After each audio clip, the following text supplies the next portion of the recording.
You wake before the sun clears the ridge of the hills, though the pale light has already begun to spill over the heather. The air in your small stone house holds a damp chill, the kind that seeps into the bones and makes your joints stiff.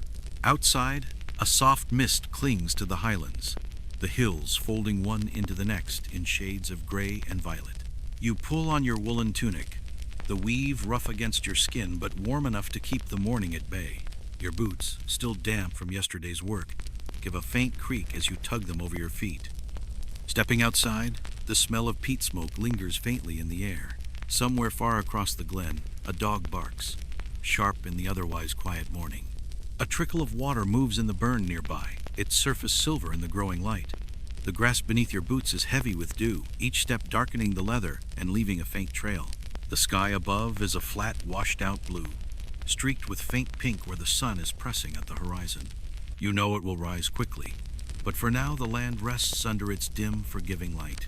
You make your way down the slope toward the sheepfold, the weight of the shears at your belt a familiar presence.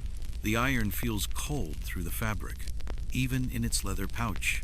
Historians note that sheep shearing in the 15th century often took place in late spring or early summer, when the fleece had grown thick, but before the heat could cause the animals distress.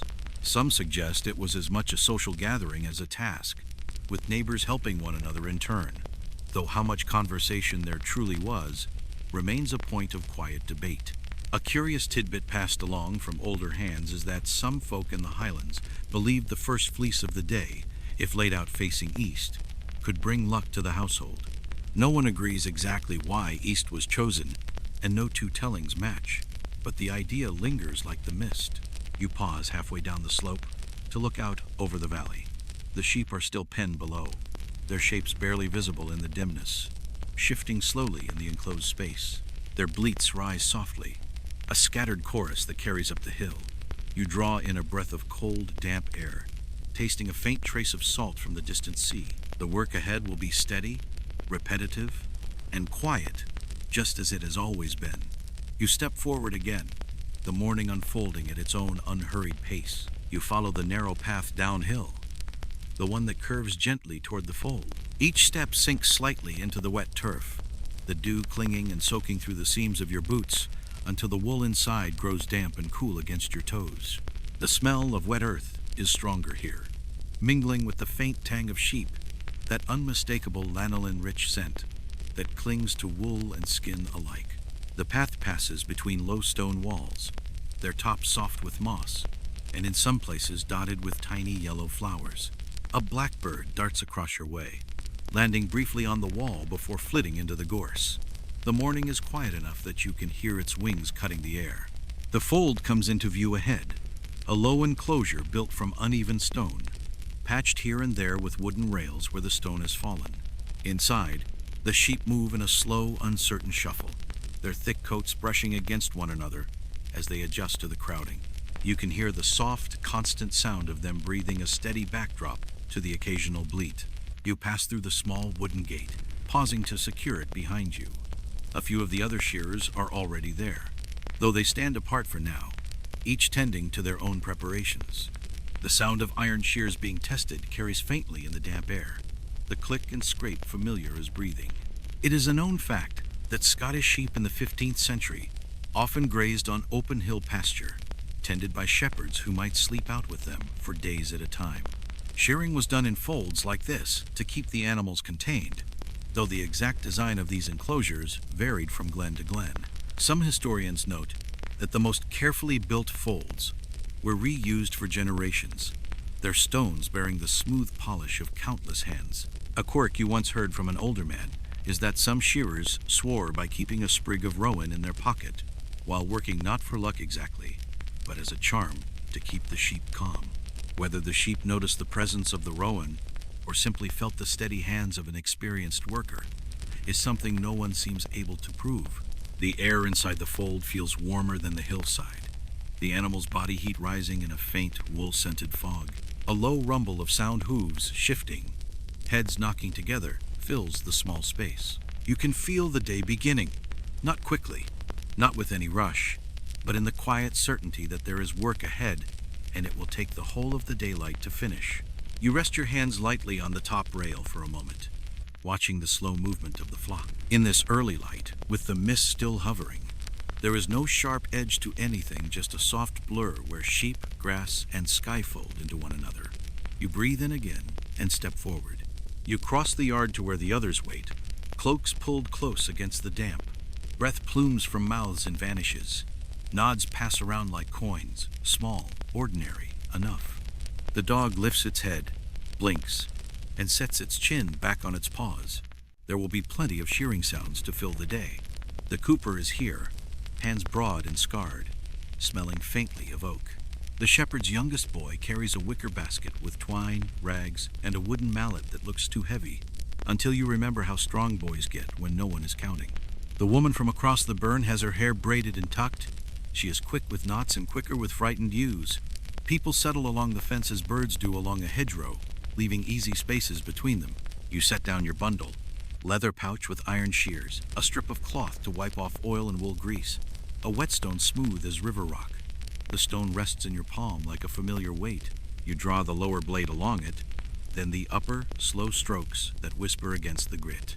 Oil darkens the cloth in thumb-shaped stains. When you bring the blades together, they answer with a springy, living tension, a plain fact everyone accepts. Spring shears, 2 iron blades joined by a bent loop, have served shearers for centuries in these parts. They are stubborn and simple. Kept sharp, they work as faithfully as any tool a hand ever trusted. Iron gets used until it breaks, and then it is bent into something else. The cooper tests his pair on the ragged edge of a felt cap, a clip, clean as a breath. The boy counts sacks, reaches 7, forgets. The woman threads cord through a canvas sheet's corner, humming a tune that could be a psalm, or only the tune of mourning. The dog shifts, thumps its tail twice against a boot, and stills. You talk softly with the cooper about the flock. Rams came down yesterday, ewes 2 nights before. Pasture grows thin where heather gives way to cropped, pale grass. You nod. The season leans. Sheep feel the lean first, and carry their wool like a thick shawl against a wind no one sees yet. Another accepted truth. Shearing wants doing when the fleece lifts from the skin, late spring into early summer, before heat and flies make misery for sheep and people both. A little quirk clings to this fold.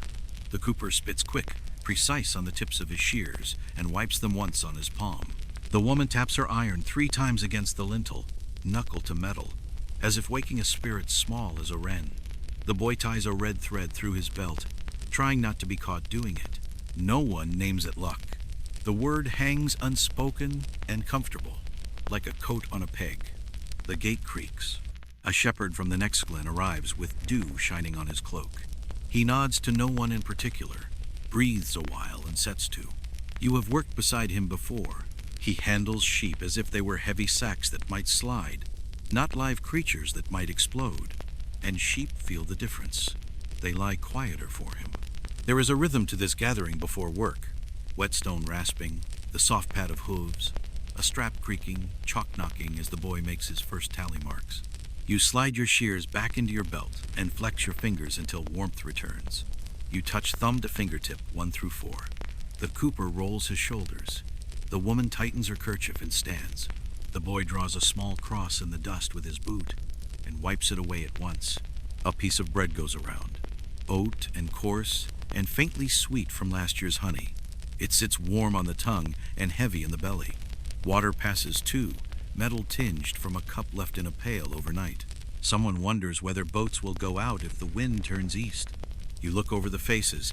These are ordinary people made of patient weather and short seasons, and you belong among them. Work like this is not a ceremony, yet it has its small order. First, the sharpening and the counting, then the canvas spread to keep fleece off wet earth, then the gait, then the hand to the ewe's chest, and the turning of legs. Then, only then, the first snip. A larger, uncertain thing murmurs beneath the morning. Historians still argue whether wool from hills like yours traveled far in your century, if much of it left the Highlands at all, or mostly fed homespun and barter. Records are scant. You think of none of this. You think of sacks to fill and chalk lines that blur when drizzle returns. You rub a smear of lanolin between thumb and finger, It softens and smells faintly of sheep and iron. The dog rises and takes its place by the gate, ears forward, eyes narrowed. A ewe noses the crack between boards and fogs it with breath that vanishes as soon as it shows. Someone says, "Now then," not loud, only to mark the point when morning becomes work. You draw wool-scented air deep and let it out slowly. You lay your palm on the splintered rail and feel the mild heat of animal bodies on the other side. Fingers of mist still wander the field beyond, but here the air is clear enough to see small burrs caught in curls of fleece. You step toward the gate with the others. The latch is a simple wooden tongue, polished by years of hands. It lifts without complaint. You hear the quiet slide of leather as belts settle and tools find their places. You feel the day narrow to a space the size of your lap and the length of a sheep from nose to tail. It is not a grand moment. It is an honest one. Neighbors gathered, tools ready, sheep waiting because sheep have always waited. Custom carries you the way a slow river carries a leaf. When the gate swings inward, the flock shifts as one body, and you are already reaching for the first ewe, lowering your voice to that even tone that says, "Be still." Work begins without hurry, and you move into it as into a familiar room.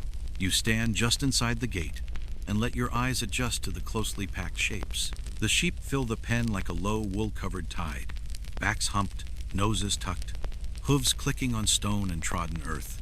Breath rises in a soft haze, warm and faintly sweet, carrying the clean, fatty scent of lanolin with a thread of damp turf. A ewe swings her head and blinks at you, pale lashes fluttering as if she disapproves of mornings on principle. You can sympathize. The fold is simple and old. 2 walls of rough fieldstone meet at an angle, the other sides half-staked with rails of wind-twisted birch. A crossbar, smoothed by generations of hands, keeps the gate from sagging. Everything here shows use the stones polished where shoulders have brushed them, the posts dark where rain runs, the ground tamped to a firmness that remembers hooves. A gull calls far off, where the glen tilts toward water, the sound carried inland by a breeze that toys with your cloak and then lets it drop. You move along the rail, counting by habit rather than need. Your lips shape numbers you do not have to say aloud. The flock knots and loosens, never quite still. In the corner, there is a calm space where an older ewe drowses so deeply her ears droop, as if daybreak were a persistent rumor she intends to ignore. 2 younger lambs, last year's, try to imitate her and fail. They fret, change places, forget the lesson of quiet. A plain, accepted fact slips through your thoughts like a bead on string. Shearing comes when the old fleece lifts at the rise, late spring shifting toward summer. You can feel it when you part the wool with 2 fingers, the soft new growth like gentle moss, the old fibers ready to release. Work waits for this, and you find the patience to match it. You edge between 2 backs, palm flat, voice low. Sheep understand tone better than words, though you give them both. "There now," you say to a ewe who looks inclined to practice being a cloud and just float away. Your hand's weight steadies her. She sighs and stops trying to be weather. The dog watches without moving, eyes alive, tail drawing a slow line on the dirt. Hooves shuffle. The occasional cough rattles, brief and ordinary. Wool scratches against wool in a sound like dry grass. You notice burrs caught along flanks, caught from the banks where the gorse leans over pasture. You note which backs are caked with a stripe of dried mud, where the burn runs shallow and sly, promising solid ground right up until it does not. These are small truths you learned long ago. You will find the burrs again beneath your shears.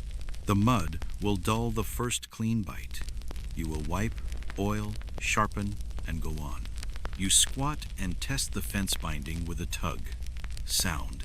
The boy his cord now hidden under his belt skips, along the opposite rail, tapping uprights with a stick, and announcing each one's virtue or failing in a whisper meant for himself, the fence, and any nearby saint under work today.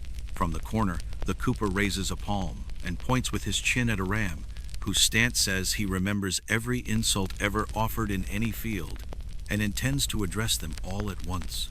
Not yet, you think. There is no prize for starting with trouble. Here is a fringe thing you keep to yourself. To count a penned flock, You sometimes let your head slip into an old shepherd's rhyme, the one that runs yan, tan, tethera numbers from somewhere over the hills and older than the walls. You do not claim the words fit this glen. They fit the movement of sheep and the rhythm of your breath. The tune keeps you from counting a back twice when it wriggles past and tries to become a different sheep out of sheer boredom. A ewe yawns, and the inside of her mouth is a surprising rose color, soft and damp. A fly arrives, circles, decides against this crowd, and leaves. You scratch your cheek with the back of your wrist and feel oil there from the shears you handled earlier. It smells faintly metallic, faintly of sheep, as if iron and fleece had decided to share one life between them. A hand touches your shoulder and you turn. The woman from across the burn tilts her head toward the canvas, laid out at the pen's edge, weighted with stones at the corners. "For the first fleece," she says, and you nod. The ground keeps its wet a long time this early in the day. Good wool doesn't need to learn to drink mud. You smooth the canvas with your boot and step back as the flock compresses again. Along the wall, a few fleeces from last evening's late ending hang steaming where they were draped to dry, a reminder that time sometimes spills across days. The edges curl like the edge of a wave. You reach and pinch a lock. It parts easily, the crimp springing back when you let it go. A steady thing. Wool remembers its shape. People try to, and sometimes succeed. You glance at the sky and read its undecided face. Low cloud, a brighter hole where the sun worries it from behind. You and the weather understand each other. Neither of you intends to rush. You could wait out a shower if one comes, or throw canvas like a cloak and keep on. The old shearer once told you rain was good luck, because each drop made fleece heavier for sale. You have never decided whether that was wisdom, or a joke told so dry it forgot to smile. There is, as always, a piece of learning balanced on uncertainty. Historians still argue whether flocks in hills like these were already distinct breeds in your century, blackface in the bones, or not yet named, or whether the sheep of your days blurred into each other like colors in dawn mist. Records leave gaps big enough for a ewe to walk through. You fill them with what is in front of you. Horns that curl, faces white or dark, wool coarser on some, softer on others. Each animal a small, contained weather system. A shuffle at the gate promises a surge, and you steady it with two calm bodies and one calm voice. The dog adds its authority in a low, almost conversational growl. The surge shrugs and turns into ordinary movement again. You feel the pen breathe. You breathe with it. Hands find you from either side, neighbors setting the day's order without orders. The cooper will hold the gate to the catching lane. The woman will tie and roll fleeces. The boy will carry, warm with the pride of being necessary. You will draw, seat, shear, and nod sheep back into themselves, lighter, cooler, a little offended, and then resigned. With luck and even hands, there will be few nicks. The small cuts, when they come, will bloom red, sharp as berries. You will smear tar and murmur. The sheep will forgive or forget, which amount to the same thing. You set your palm flat on a broad back and feel the slow push of a breath rise into your hand. You wait for the fall and then lean your weight, turning the ewe as if guiding a heavy thought toward a better idea. She follows the idea because you give her nowhere else to go and no reason to fight. Calm as a door that opens only from your side, and you keep it open. The flock, reassured by nothing in particular and everything in general, settles. The pen's noises arrange themselves into a patient thrum, hoof, breath, wool, rail, your own heart. Someone clears a throat and spits neatly into the dust, missing the boy's boot by a saint's width. The boy pretends not to notice and therefore succeeds at not noticing. You reach for the first ewe you mean to shear, already cataloging the fleece in your mind, where to begin, where burrs lie, where mud made a home. The pen holds steady behind you, a crowd of soft complaints and small decisions. You feel the familiar tightening at your chest that isn't worry. It's readiness tying its apron. You nod to the cooper. He lifts the latch. The sheep await. You oblige. You draw the ewe through the narrow lane, your voice even, your grip sure. Behind you, the flock rustles but does not change shape. Ahead, the canvas waits like a clear thought, and the day narrows to the length of a single fleece. You squat beside the canvas and bring the leather pouch to your lap. The thong loosens with a small sigh. and the shears slide into your palm. Cool as river stone, their springy back bowing in the familiar arc that makes two blades into one intention. Iron holds yesterday's work in a faint film of grease and dust.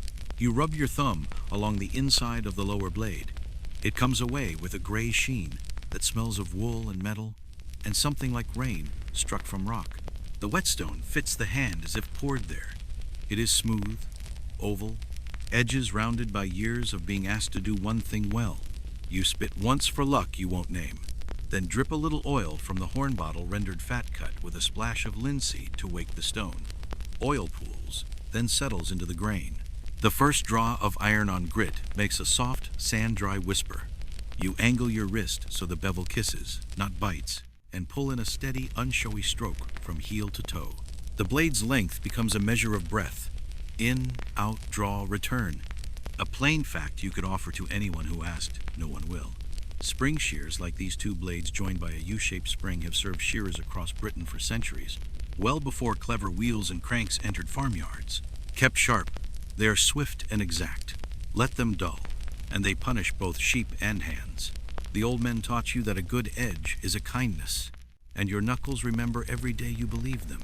You turn the shears and give the upper blade its equal share, holding the spring pressed against your knee to keep the angle true.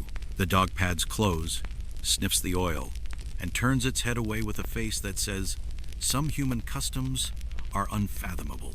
You smile without showing teeth, and set the shears to the stone again. A thin dark ribbon forms on the wet. You wipe it with a corner of cloth that once was a shirt and is now a history of edges and stains. Across the fold, the cooper is doing the same different stone, same rhythm. The woman plucks a burr from a fleece and tucks it behind her ear, as if saving it for later disapproval. The boy watches you for a handful of strokes, then copies the motion in the air with an invisible tool, his fist describing the path until his attention flutters off like a wagtail. You test the edge with a slow pinch of finger pad, light enough not to bleed for foolishness, and the blade answers in the little shiver your skin feels before your mind names it sharp. Another steady pass, then two quicker ones to even the shine. You tip the shears so the light combs along the bevel. A clean line returns the look. There is a small fringe habit you learned and never unlearned. With your free hand, you rub a dab of lanolin straight from a scrap of unwashed wool along the inside faces. It makes a faint, sweet stickiness that eases the blade's slide and leaves your fingers softer than they have any right to be in this climate. Some prefer tallow, some neats foot, some swear nothing should touch iron but spit and diligence. You keep your own counsel and your own small jar. You open and close the shears 3 times. The spring hums, not a sound you hear so much as feel through the bones of your hand. You lift the handles high and let them fall, watching the jaws close true. A nick near the midpoint will brag by catching light. You see none, and accept the quiet satisfaction that follows. Still, you draw the lower blade across the stone twice more, because a habit that overdoes a kindness is still a kindness. A drizzle begins as a rumor, turns to a confession, then an apology. You tilt your body over the stone, keeping its surface tender side dry, and the drops that find your back turn your tunic a deeper gray in patches. The smell of wet wool pulses up from the flock richer now, like warm milk and clean earth. The boy runs the canvas's edge straighter and weighs it with another stone. He announces to no one, sorted, and is correct. You think, as you always do when sharpening begins the day, about hands before yours. The blades came from the smith 3 valleys over. His mark struck just above the joint, a crooked star that could be a sign or only a star. He sands the insides to a satin feel and leaves the outsides plain. The spring feels eager the first season, then settles as if deciding to be dependable. You oil the joint and work it once more, under the quiet certainty of practice. A small uncertainty lives the way heather lives between stones. Historians still argue whether shearers in hills like these typically carried their own sharpening wheels, or relied only on pocket stones and annual smithing. Records talk loudly about rents and tithes and keep their mouths shut about the everyday edge of a tool. You own no wheel, and the whetstone has been enough. Perhaps that is the answer. Perhaps there were wheels chattering in corners where no one bothered to write. You lay the stone aside, and fold the cloth over it so it won't pick up grit from the ground. The shears you wipe once, lightly, leaving just enough oil to keep a sigh in their hinge. A quick breath fogs the steel. It clears and leaves the bevel thin as a thought. The woman nods as if edges were something you could see from across a pen. Maybe you can. Once your eyes have spent enough years doing it, you take up a small tuft of last night's waste wool and test, not by cutting through, but by letting the blades meet around it and feeling the clean, uncomplaining give. No tearing, no drag. Another quiet test on a stray lock pulled from a rail clip. Smooth as a mouth closing around a yes. You do not smile. You set the shears down as if placing a sleeping child. A plain, practical note repeats itself in your bones. A steady edge means fewer second thoughts mid-stroke. Fewer nicks along the belly where skin sits close to wool. Fewer jerks that tell a sheep you are clumsy and not to be trusted. The sheep do not understand words, but they read hesitation the way clouds read hills. Your job is to leave them nothing to read but calm. The drizzle passes. The gate grumbles, pleased with its own joints. The dog shakes, and a constellation of droplets hangs in the air, then vanishes. You pick up the shears and feel their ready weight. You fit the spring against your palm, thumb, and fingers falling into the grip your hand knows when it forgets it knows anything. A last fringe tidbit you remember from an uncle who lied only for wit. He claimed the best sharpening came from running the blades through the hair at the nape of your own neck, because the head knows who's in charge. You never tried it. You keep your edges and your dignity by simpler means. The cooper says, "Right then." The woman answers, "Right." The boy echoes, "Right," because echoing is a way to begin. You set your knees in the spot where you will sit the U. Tilt your chin to stretch the back of your neck, and breathe once like a smith quenching steel. The shears live in your hand now, easy, eager, exact. Work is a line you cross by stepping, and the first step is always the edge. You step into the catching lane, that narrow run of rails and shadow, where one animal becomes your whole world for a little while. The flock's pressure eases as bodies give way in return, a slow kneading motion that keeps the pen alive. You let your breath match it. The dog watches, head low, eyes bright as wet stones, ready to help with nothing more than being seen. Your hand settles on the chosen ewe before your mind says her name she has none for you. But your fingers read the notches of her horn and the lay of her fleece, as if those were letters. She shifts, tests the space, and then stills under the even weight of your palm. You guide her forward, not dragging, not pleading. The trick is to be the path she prefers. The lane narrows where two posts lean toward each other like old friends. You angle your hips and let your shoulder become a wall she finds easier to follow than to resist. Her breath huffs against your sleeve. Your voice is there, quiet and low, a line of sound without sharp edges. "There now," you say, and the corner of her ear flicks as if to catch the words and tuck them away. At the end of the lane waits the shearing place, a scuffed patch of earth by the canvas, a flat stone for your heel, and the battered stool that is more habit than furniture. Its legs splay out like a careful argument. One is shortened by a thumb's breadth and made honest with a wedge of rawhide. The seat shows a hollow carved by years of bodies and hours. You do not sit yet. First, you settle the ewe into the position that makes your hands sure and her mind quiet. There are as many ways to hold a sheep as there are hills to graze them. You learn the method that suits your bones. You slide your left arm across her chest, just behind the forelegs, hand reaching for the far leg to gather it under her. Your right hand turns her muzzle gently toward your knee. The shift comes like a tide changing, slow. Then all at once, she folds, not collapsing but consenting, and her weight rests where you intended against your shins, and into the cradle of your lap once you sit. A plain, steady fact for your century. Shearing is done with spring shears in hands, the animal held close to the ground or against a knee, the fleece taken in a single hide of wool when skill allows. Folds of stone and rails like these keep the work from turning into a chase. The old words for this work travel from valley to valley, and you know more of them than you think neck blow, belly run, rich though you rarely say them aloud. Names matter less than the line your blade will take. You lower yourself to the stool, easing the ewe with you so that gravity becomes a tame thing. Her back leans into your thigh, your boot braces. Your knee becomes a quiet, patient hill. You can feel the thrum of her heart through your trousers, and know she can feel the slow beat of yours. Your thumb finds the beginning of the fleece at the throat, where the first cut will lie. The wool here is warm and close, faintly damp from the mist. Your shears rest in your right hand, closed, calm, almost weightless with readiness. A small fringe habit from an aunt who taught you patience. Before the first snip, she would press her cheek briefly to the sheep's cheek, as if to trade breaths and intentions. You do not do this now with everyone watching, but you remember the press and the warmth, and let your own breath soften to that old rhythm. The ew's jaw works once, twice, and then forgets it was chewing. A fly thinks better of landing. You wait exactly one heartbeat, longer than you want to. Waiting is the kindest tool you own.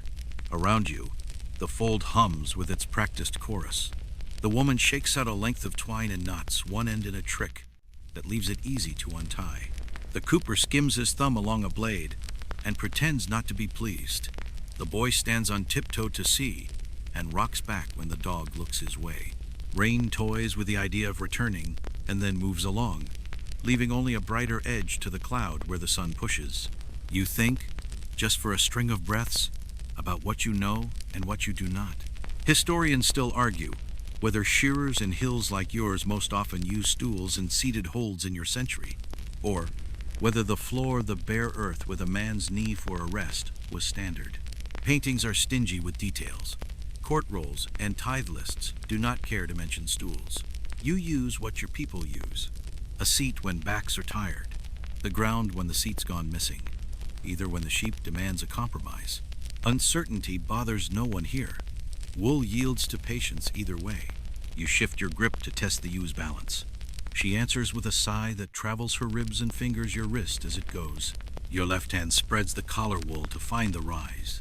That faint, natural parting where new growth and old fleece disagree. It is there soft as moss, unmistakable once you've learned to feel it. Your right hand lifts the shears, the spring pressing a small crescent into your palm. The first cut will set the pace for the day. You will make it straight and kind and close enough to leave her easy in her new lightness. A quirk you have never put to words. You tilt your head so that your left ear faces the sheep, as if you could hear the difference between a cut that pleases and one that only suffices. The sound is always the same, cloth tearing made gentle, but your bones insist there is a shade inside it that speaks of rightness. People smile at such notions and then keep them. You glance once at the canvas where the first fleece will lie, clean and whole if your hands behave. You picture the roll, shoulders to breech, skin, side in, tips out, a tidy bundle that promises warmth to someone you will never meet. Trade will take it to a fuller's vat or a spinner's lap. You will see none of that today. You care for the neatness of the fleece because neatness makes the next hand's work easier, and that is a kind of courtesy. Wind nudges the birch rails and sets their thin leaves whispering. Beyond the pen, the moor opens in a sweep of dull gold and bruised green, and a lark unlatches itself from the grass and climbs, until it is a sound without a bird. The ewe blinks, slow as a thought returning. You slip 2 fingers into the wool at her throat and part it to expose a narrow lane of pale skin. The shears rise, then pause, and in the pause your hand remembers every small scar a careless blade can give, every twitch your grip must forgive, every moment where patience made a better cut than pride. You do not yet close the blades. You lay the lower jaw against the skin and feel the small lift and fall of breath steady under steel. You mark the angle your wrist will keep, neither greedy nor timid. You tighten your arm under her chest by a finger's width and feel her settle that finger's width deeper into your lap. There is no ceremony here, only the decency of not hurrying a living thing. The boy leans forward with his mouth round to watch the first snip. The woman half smiles, ready with twine and canvas. The cooper's eyes narrow in that way a man watches when his hands are resting but his body is not. The dog lets out a breath that is not a sigh. Exactly, more the memory of a sigh. You look once at the ew's eye and let her see nothing alarming there.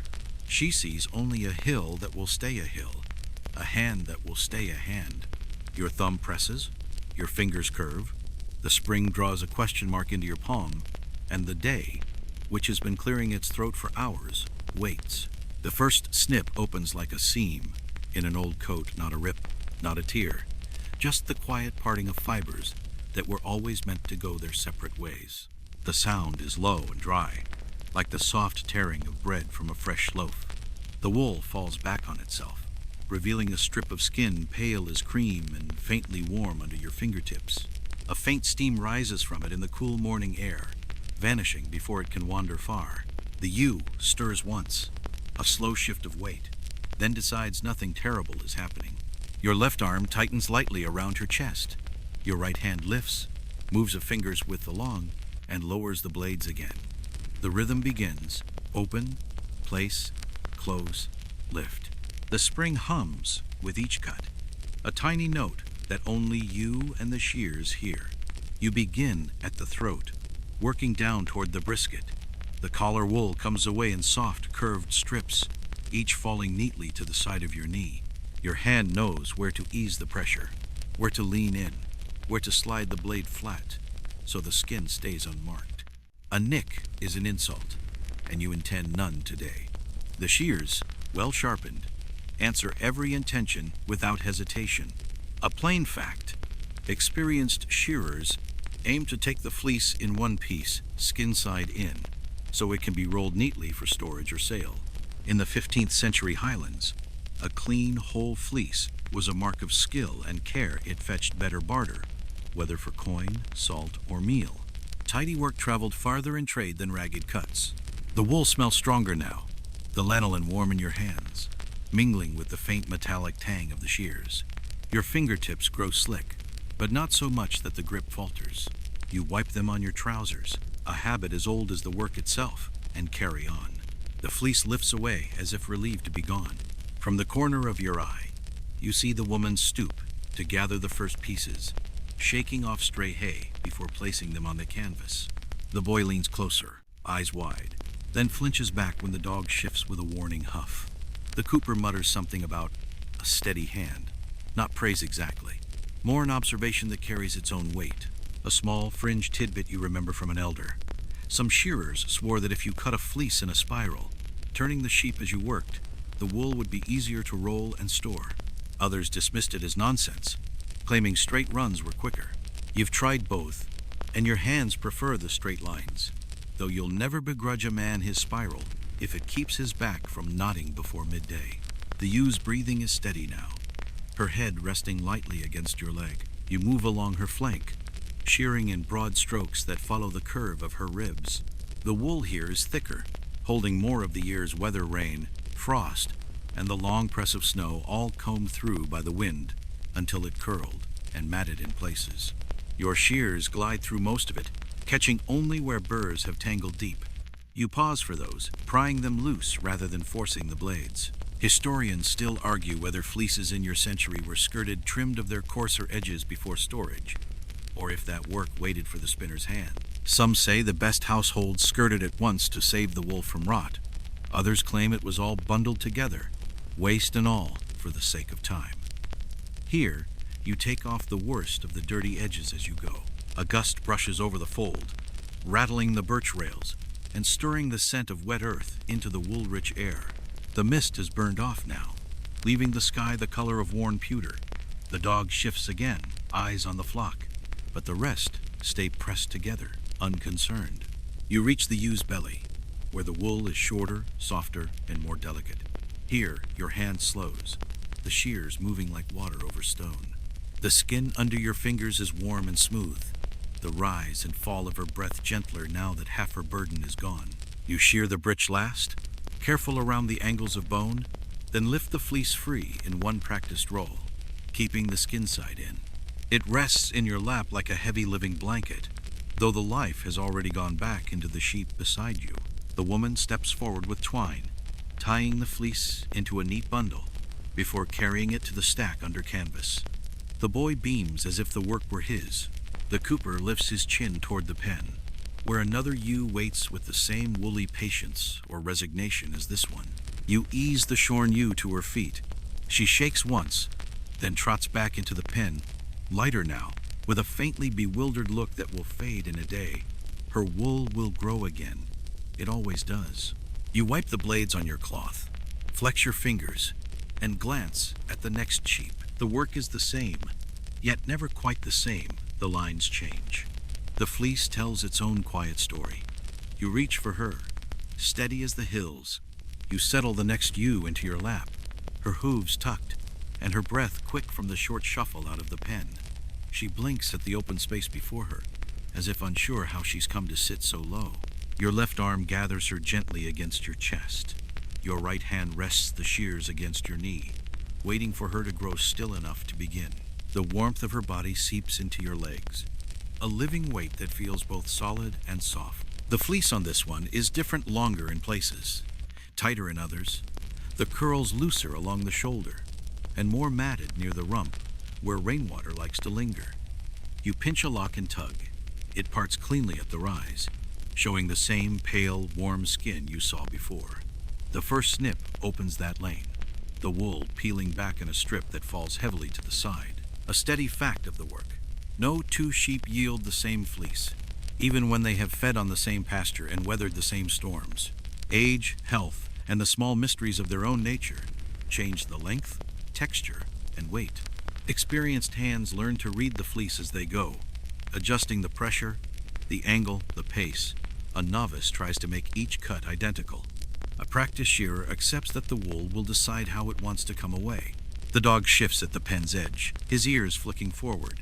He reads the mood of the flock the way you read the mood of the sheep in your lap by the smallest twitches, the breaths between movements. The other shearers work quietly. You hear the soft metallic click of shears closing somewhere behind you, and the muffled thud of a fleece landing on canvas. There is a fringe habit you've seen once or twice, though not today. Some shearers hum as they work, not for the sheep but for themselves. Low, tuneless hums that seem to keep the body moving at a steady rhythm. You've never taken it up. The sound in your own head is enough, but you understand the comfort of something constant to lean against. You work along the ewe's neck, each stroke revealing more of her narrow shoulders. The lanolin begins to coat your fingers again, slick and faintly sweet, carrying the scent of wind, grass, and all the days she has spent under the sky. You pause to work through a tangle of coarse hair just above her knee, teasing it free before the blades can catch and pull. The sheep shivers slightly at the touch, then eases back into stillness. Historians still argue whether Highland fleeces of the 15th century were prized beyond their own valleys, or whether their coarser texture kept them from the more distant markets in Flanders and beyond. Some written accounts praise their warmth and durability. Others mention them only in passing, as if they were a common thing not worth remarking on. What you know is that these fleeces keep the people here clothed and their beds warm, and that is reason enough to value them. The strokes widen as you move down her flank, following the ribs toward the belly. Your arm shifts to keep her steady, your hand guiding the blades with the care of someone slicing cloth for a coat. The shears part the wool cleanly, the spring returning with a gentle push each time. You let the rhythm set itself. Open, press, close, lift a slow tide lapping against the shore of her skin. The ewe sighs as you turn her slightly to reach her hindquarters. This is where the wool is thickest, packed close by months of weather, and where patience matters most. You shear shorter here, lifting the blades often to clear them of wool and check your angle. The fleece grows heavier in your lap, folding over itself in loose, soft waves. When the last strip comes free, you ease the shears away and lift the fleece in both hands. It hangs in one piece, thick and warm, its edges curling inward. You roll it tightly, skin side in, and set it aside on the canvas, where the woman ties it with practiced hands. The boy touches it briefly, testing the spring of the wool before he carries it to the stack. The ewe blinks at you as you set her on her feet. She steps away with a quick shake, lighter now, her new coat close and sleek against her body. She joins the others in the pen, indistinguishable except for the faint shine of her shorn back in the light. You wipe your palms on your trousers, the smell of lanolin lingering. The next sheep waits, her head turning toward you as if she already knows the shape of what will happen. The day moves forward without hurry. The work is constant as the hills around you. You settle into the pace that belongs to this work and to no other. The world shrinks to the half moon of your lap, the length of a sheep from nose to tail, the travel of blades from throat to flank. Sound arranges itself. The dry cloth soft ripping of wool parting, the faint spring, note where iron returns to open, the hush of breath from the animal, the whisper of canvas shifting under fleeces, the occasional click from the gate as the dog adjusts his idea of order. It is not music, but it keeps time like a pulse you lean on. Open, place, close, lift. Your hand remembers without asking. You draw the lower jaw of the shears flat along the skin so it skims, not scrapes. The upper blade answers with a neat, obedient bite. Wool peels back in smooth lanes. Each strip falls against your thigh with a soft weight. The ewe feels your arm tightening as you reach for the curve of her shoulder. She yields because the door of calm remains open and you have not asked her to step through anything else. You do not count sheep, though you could. You count cuts in the long way that has no numbers, just the measure of a breath between each. Open, place, close, lift. The dog gives a small, approving snort. When a fidgety ewe changes her mind about trying to be clever. The boy whispers something to the woman about chalk marks and gets a nod that says he is right enough for now. A mild wind collects the day's smells: lanolin, damp earth, iron, peat smoke far off, and folds them together like a blanket, a plain historical fact you carry without ceremony. The season for shearing in your century falls after lambing, when the rise loosens the old fleece and before summer heat brings flies in hungry clouds. Communities make a circuit of one another's folds, hands exchanged for hands, the tally of help settled by memory, and the sort of fairness that survives, because no one can afford to quarrel when weather keeps its own account. The work is long. The days are not always long enough. People bend to fit both. You draw another lane down the flank. The sun worries the clouds and winds a little. The walls cast a softer shadow along the pen floor. You notice the ewe's skin freckled faintly where sun found her through gaps in wool on bright days. You notice the burrs are fewer here, the gorse having been cut back along the lower pasture last autumn. You notice your own shoulders loosening as the rhythm takes up residence and does the thinking for a while. A quirky thing you once saw in another glen. A shearer kept a pebble in his mouth all day to keep my tongue from wandering. He said it stopped him from talking and so kept his cut straight. You tried it once and learned only that pebbles taste of stream beds and you prefer your mouth empty. Still, the man's fleeces lay on the canvas like maps with clean borders. People carry their own odd tools. You keep yours in your hands. You roll the first fleece of this ewe as the last strip comes free. Skin side in, tips out, shoulder to breech. The woman ties it, her fingers moving faster than thought. The boy has begun to set fleeces in 2 stacks without being told first quality on the left, rougher on the right because someone once explained the point and he remembers. You nod at the tidy columns, not to praise him exactly, but to admit an order you share. The rhythm spreads across the fold. Shears click as if they are speaking a quiet dialect only edges know. The cooper works in long, economical strokes, his big hands gentle, which always looks like a joke, until you watch the sheep lean into his steadiness. The shepherd from the next glen favors shorter, rapid cuts, the fleece lifting in a rippled pattern that still ends whole. Methods vary, results rhyme. The dog watches and edits with a glance. Historians still argue whether in places like yours, the day's fleeces were weighed at once or merely counted and marked for weight later at the laird's stead. Records tell pieces, chalk on sacking, numbers rubbed by rain, notations in a steward's hand that mention so many stone, more or less, which is both a measure and a shrug. You will weigh later, with a scale that creaks honestly, because you own one, and prefer not to trust, more or less, when sacks become meal. But others do as their fathers did, and no court troubles itself over which habit is older. Open, place, close, lift. A sheep shivers. Your arm answers. The blade pauses for half a heartbeat and then moves on. The world does not hurry you, and you do not hurry the world. Your mind keeps a small, useful emptiness, like a shelf cleared for one good bowl. Small things land in that space and rest there without crowding. The knitting of the woman's brow when she meets a tangle. The cooper's way of rolling his shoulders on the 5th fleece of every hour. The boy's chalk smears becoming a tribal paint on his hands. The lark's ribbon of song high and thinner, now that the day is more itself. You shift to another ewe and feel the difference immediately.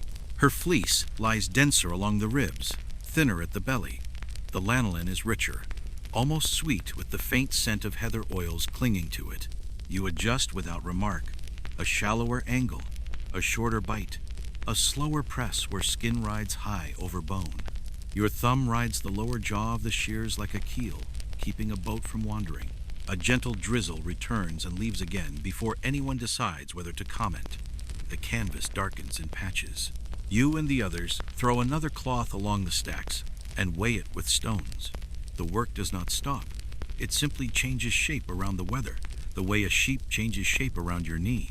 Another fringe habit you allow yourself. Every dozen fleeces or so, you rub a ghost of lanolin onto the inner faces of the blades where they kiss. It makes the slide quiet, even more so than oil, and leaves your fingers easier in the evening when the fire asks to hold them. Some swear this clogs. Your edges say otherwise, and you believe the edges. The dog glances at you, measuring you against the line he keeps straight through the pen. You pass, apparently. He settles with his chin on his paws, and his eyes still working like the rest of him. The boy takes a turn carrying a sack too heavy, and manages it anyway because he wants to, and because someone will step in if wanting is not enough. A simple fact returns as if it were news. The fleece knows how to leave if you give it the line it prefers.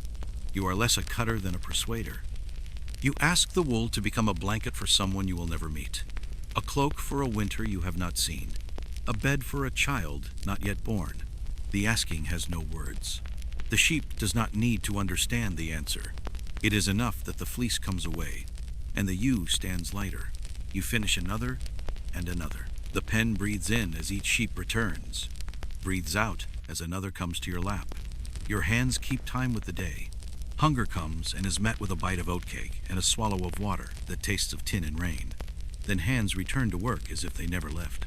By mid-morning, your fingers tingle, not numb, not aching, just aware of their hours. You flex them once, twice, and the feeling finds its groove again. The world narrows to the soft white of shorn skin, the darker cream where the next cut will go, the exact place where the lower jaw rests flat, the knowledge of when to coax and when to commit. Open, place, close, lift. The rhythm is unremarkable to watch and deeply kind to live inside. You notice it has carried you a long way without asking for attention. When you look up, the stacks under canvas have grown taller. The dog has shifted 3 times, the boy 6. Clouds have learned to be thin. A gull's cry finds its old path from water to hill. You draw a sleeve across your forehead and find a new you waiting, and it feels like a promise that keeps itself. You set your hand to her shoulder. She breathes. You breathe. The blades rest once more in your palm like a thought you trust. The work continues precisely as it should, by doing itself through you, one quiet cut at a time. You lean back slightly on the stool, easing the strain in your lower spine, as you guide the next you into place. Her fleece is thick along the back, coarse from months of wind and rain, with a faint reddish tinge at the tips where sun and peat smoke have brushed against her through the year. She's heavier than the last, her muscles working under the wool as she resists for a moment before settling against your leg. You feel the steady beat of her heart through the crook of your arm, a reminder that she is still deciding whether to trust you. Your left hand parts the wool at her throat, searching for the rise. It comes easily enough a faint seam, no wider than a finger, soft under the pressure of your thumb. The shears find their place, lower jaw flat against the skin, upper blade poised. You close them slowly, letting the sound carry low and steady. The first strip peels back, curling as it falls, pale skin revealed beneath. A plain fact, fleece from sheep in the Highlands during the 15th century was often coarser than that from the lowlands, the harsher grazing and weather shaping a wool more suited to outer garments and blankets than to the finest linens. It held warmth better than it yielded softness, and for people here, warmth was the greater treasure. You work along her neck and shoulder in patient strokes.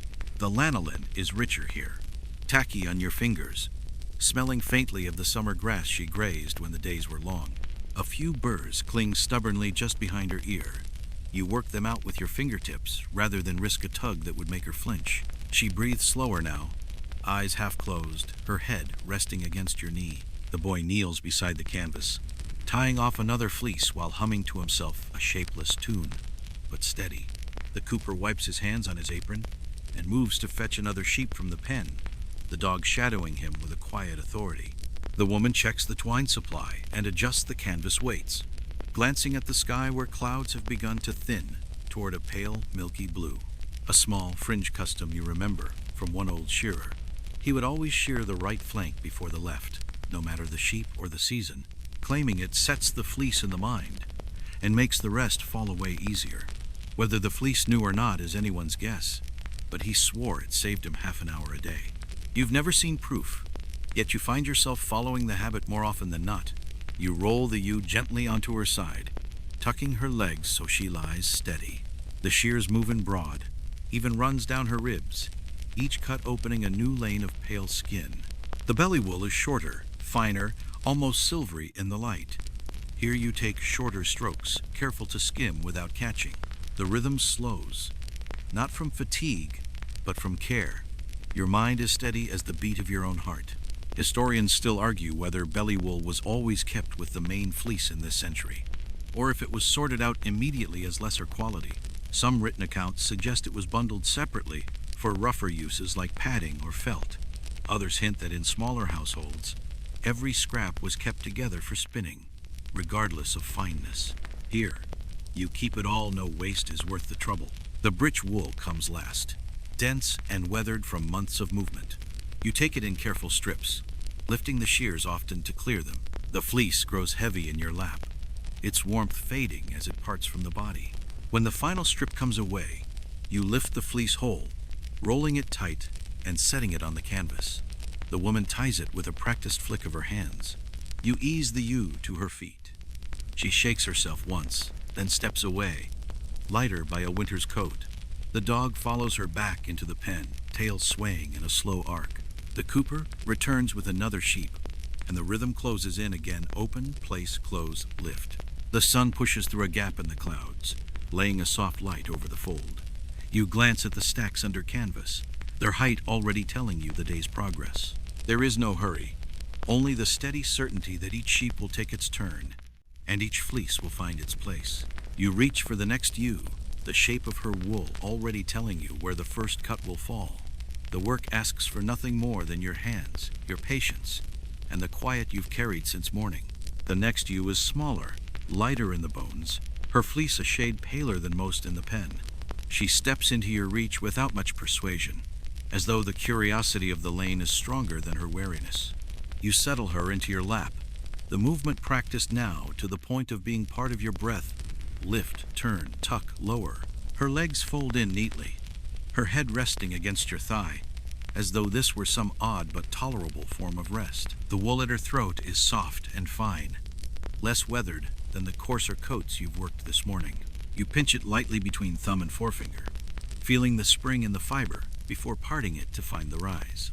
Your left hand steadies, your right hand guides the shears into place, and the first cut comes clean, the strip rolling away from the skin in a loose curl. A plain fact: in the 15th century Highlands, ewes often grew lighter fleeces than rams, partly from their smaller frames and partly from the demands of nursing lambs in the colder months.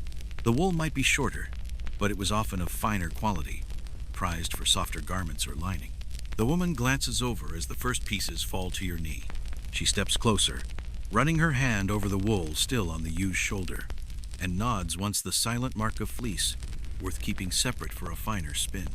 She lays a second canvas nearby, weights its corners, and gestures for the boy to carry over a length of twine. He does so with exaggerated care, as though delivering a rare treasure. You work along the ewe's flank, the shears gliding more easily through this lighter fleece. The lanolin is still present, but the scent is gentler, the texture less tacky on your fingers. Each cut opens a wider lane of pale skin, the fleece lifting willingly, almost eagerly.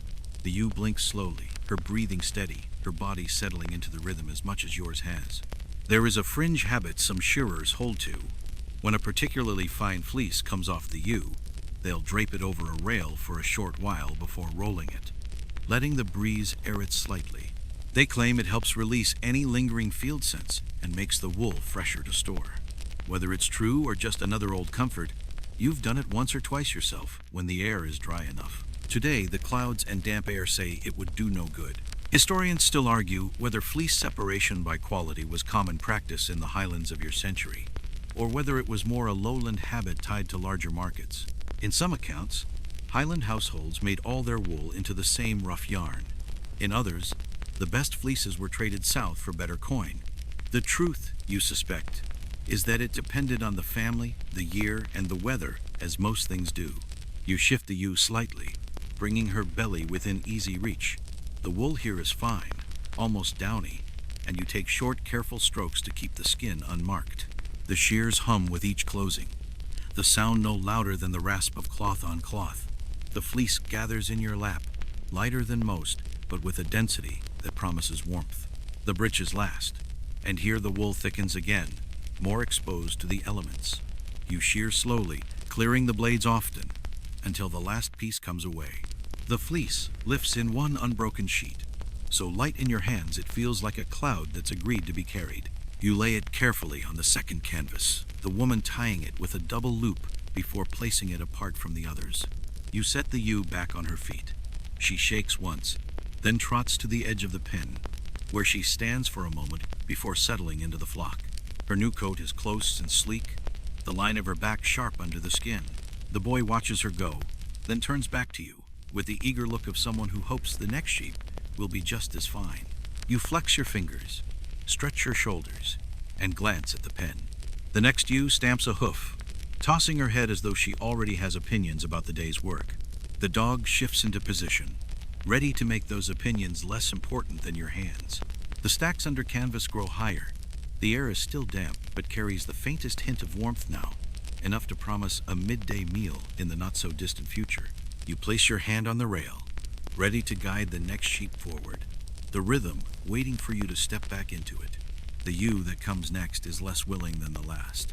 She plants her hooves in the lane and leans her weight backward, making herself heavier than she is. The dog shifts his gaze, and she reconsiders, stepping forward with small, suspicious movements. You guide her with your arm low against her side, not pushing, just being the easiest path she can take. At the stool, you turn her, folding her legs gently until she settles into your lap, breath quick but steadying with each moment. Her fleece is dense and dark at the tips, with a faint reddish hue from weathering. You press your thumb into the wool at her throat, searching for the rise. It's there, but tighter than the last ewe's, the parting less obvious. This will take slower hands. You rest the shears against your thigh for a moment, letting her feel your stillness before you begin. The first snip is deliberate, the lower jaw skimming along the skin, the upper closing in a slow arc. The wool pulls away reluctantly, heavier than most you've handled today. It falls against your knee with a soft thud, its lanolin-rich fibers leaving a tacky sheen on your fingers. A plain fact: in Highland flocks, sheep with denser, heavier fleeces were often kept for more practical uses. Thick, durable garments, cloaks for winter, blankets for the coldest nights. These coats were valued less for softness and more for the way they resisted damp and wind. You work along her neck and shoulder in shorter strokes, pausing often to clear the blades. The lanolin is thicker here, almost sticky, clinging to the shears. The smell rises in warm waves, wool, earth, and the faint salt carried inland on the wind from the sea. She relaxes little by little, her breathing evening out as you move down her flank. A fringe habit some shearers keep. When the fleece is this heavy, they roll it in halves, tying the shoulder and flank wool separately before combining them later. They claim it makes handling easier and prevents stretching the fibers when lifting it. You've done it in wet weather when wool gains weight, but today you'll keep it whole if you can. Historians still argue whether fleeces in your century were ever washed before storage in the Highlands. Some accounts say washing was saved for just before spinning, to keep the lanolin as a natural preservative. Others suggest certain households scoured the wool early, especially if they traded it south. The truth is likely both, depending on who had water to spare and who preferred to let the grease protect the fiber. The belly wool is thick but shorter, and here you slow even more, the shears moving in careful, close arcs. The skin is warm under your fingers, and you keep your grip steady to avoid any sudden twitch. Your left arm bears the weight of her front, your right guiding the blades in a path that leaves the skin unmarked. When you reach the bridge, The wool is tangled with small bits of heather and dried moss.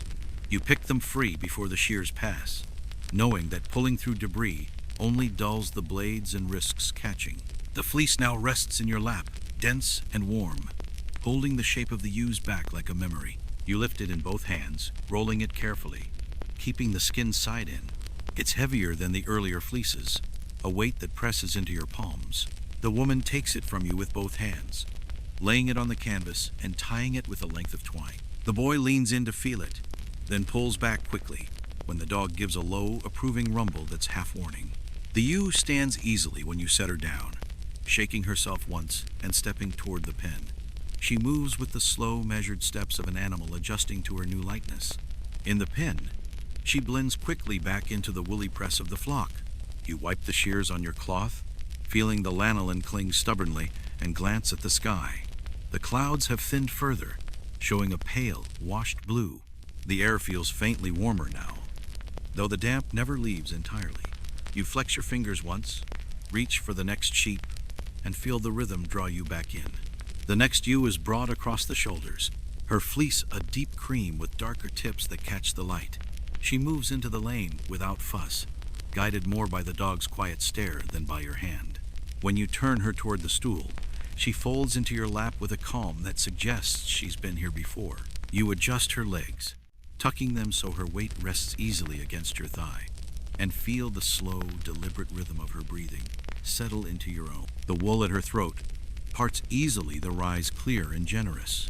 You rest the lower jaw of the shears flat against her skin and close them with a soft click.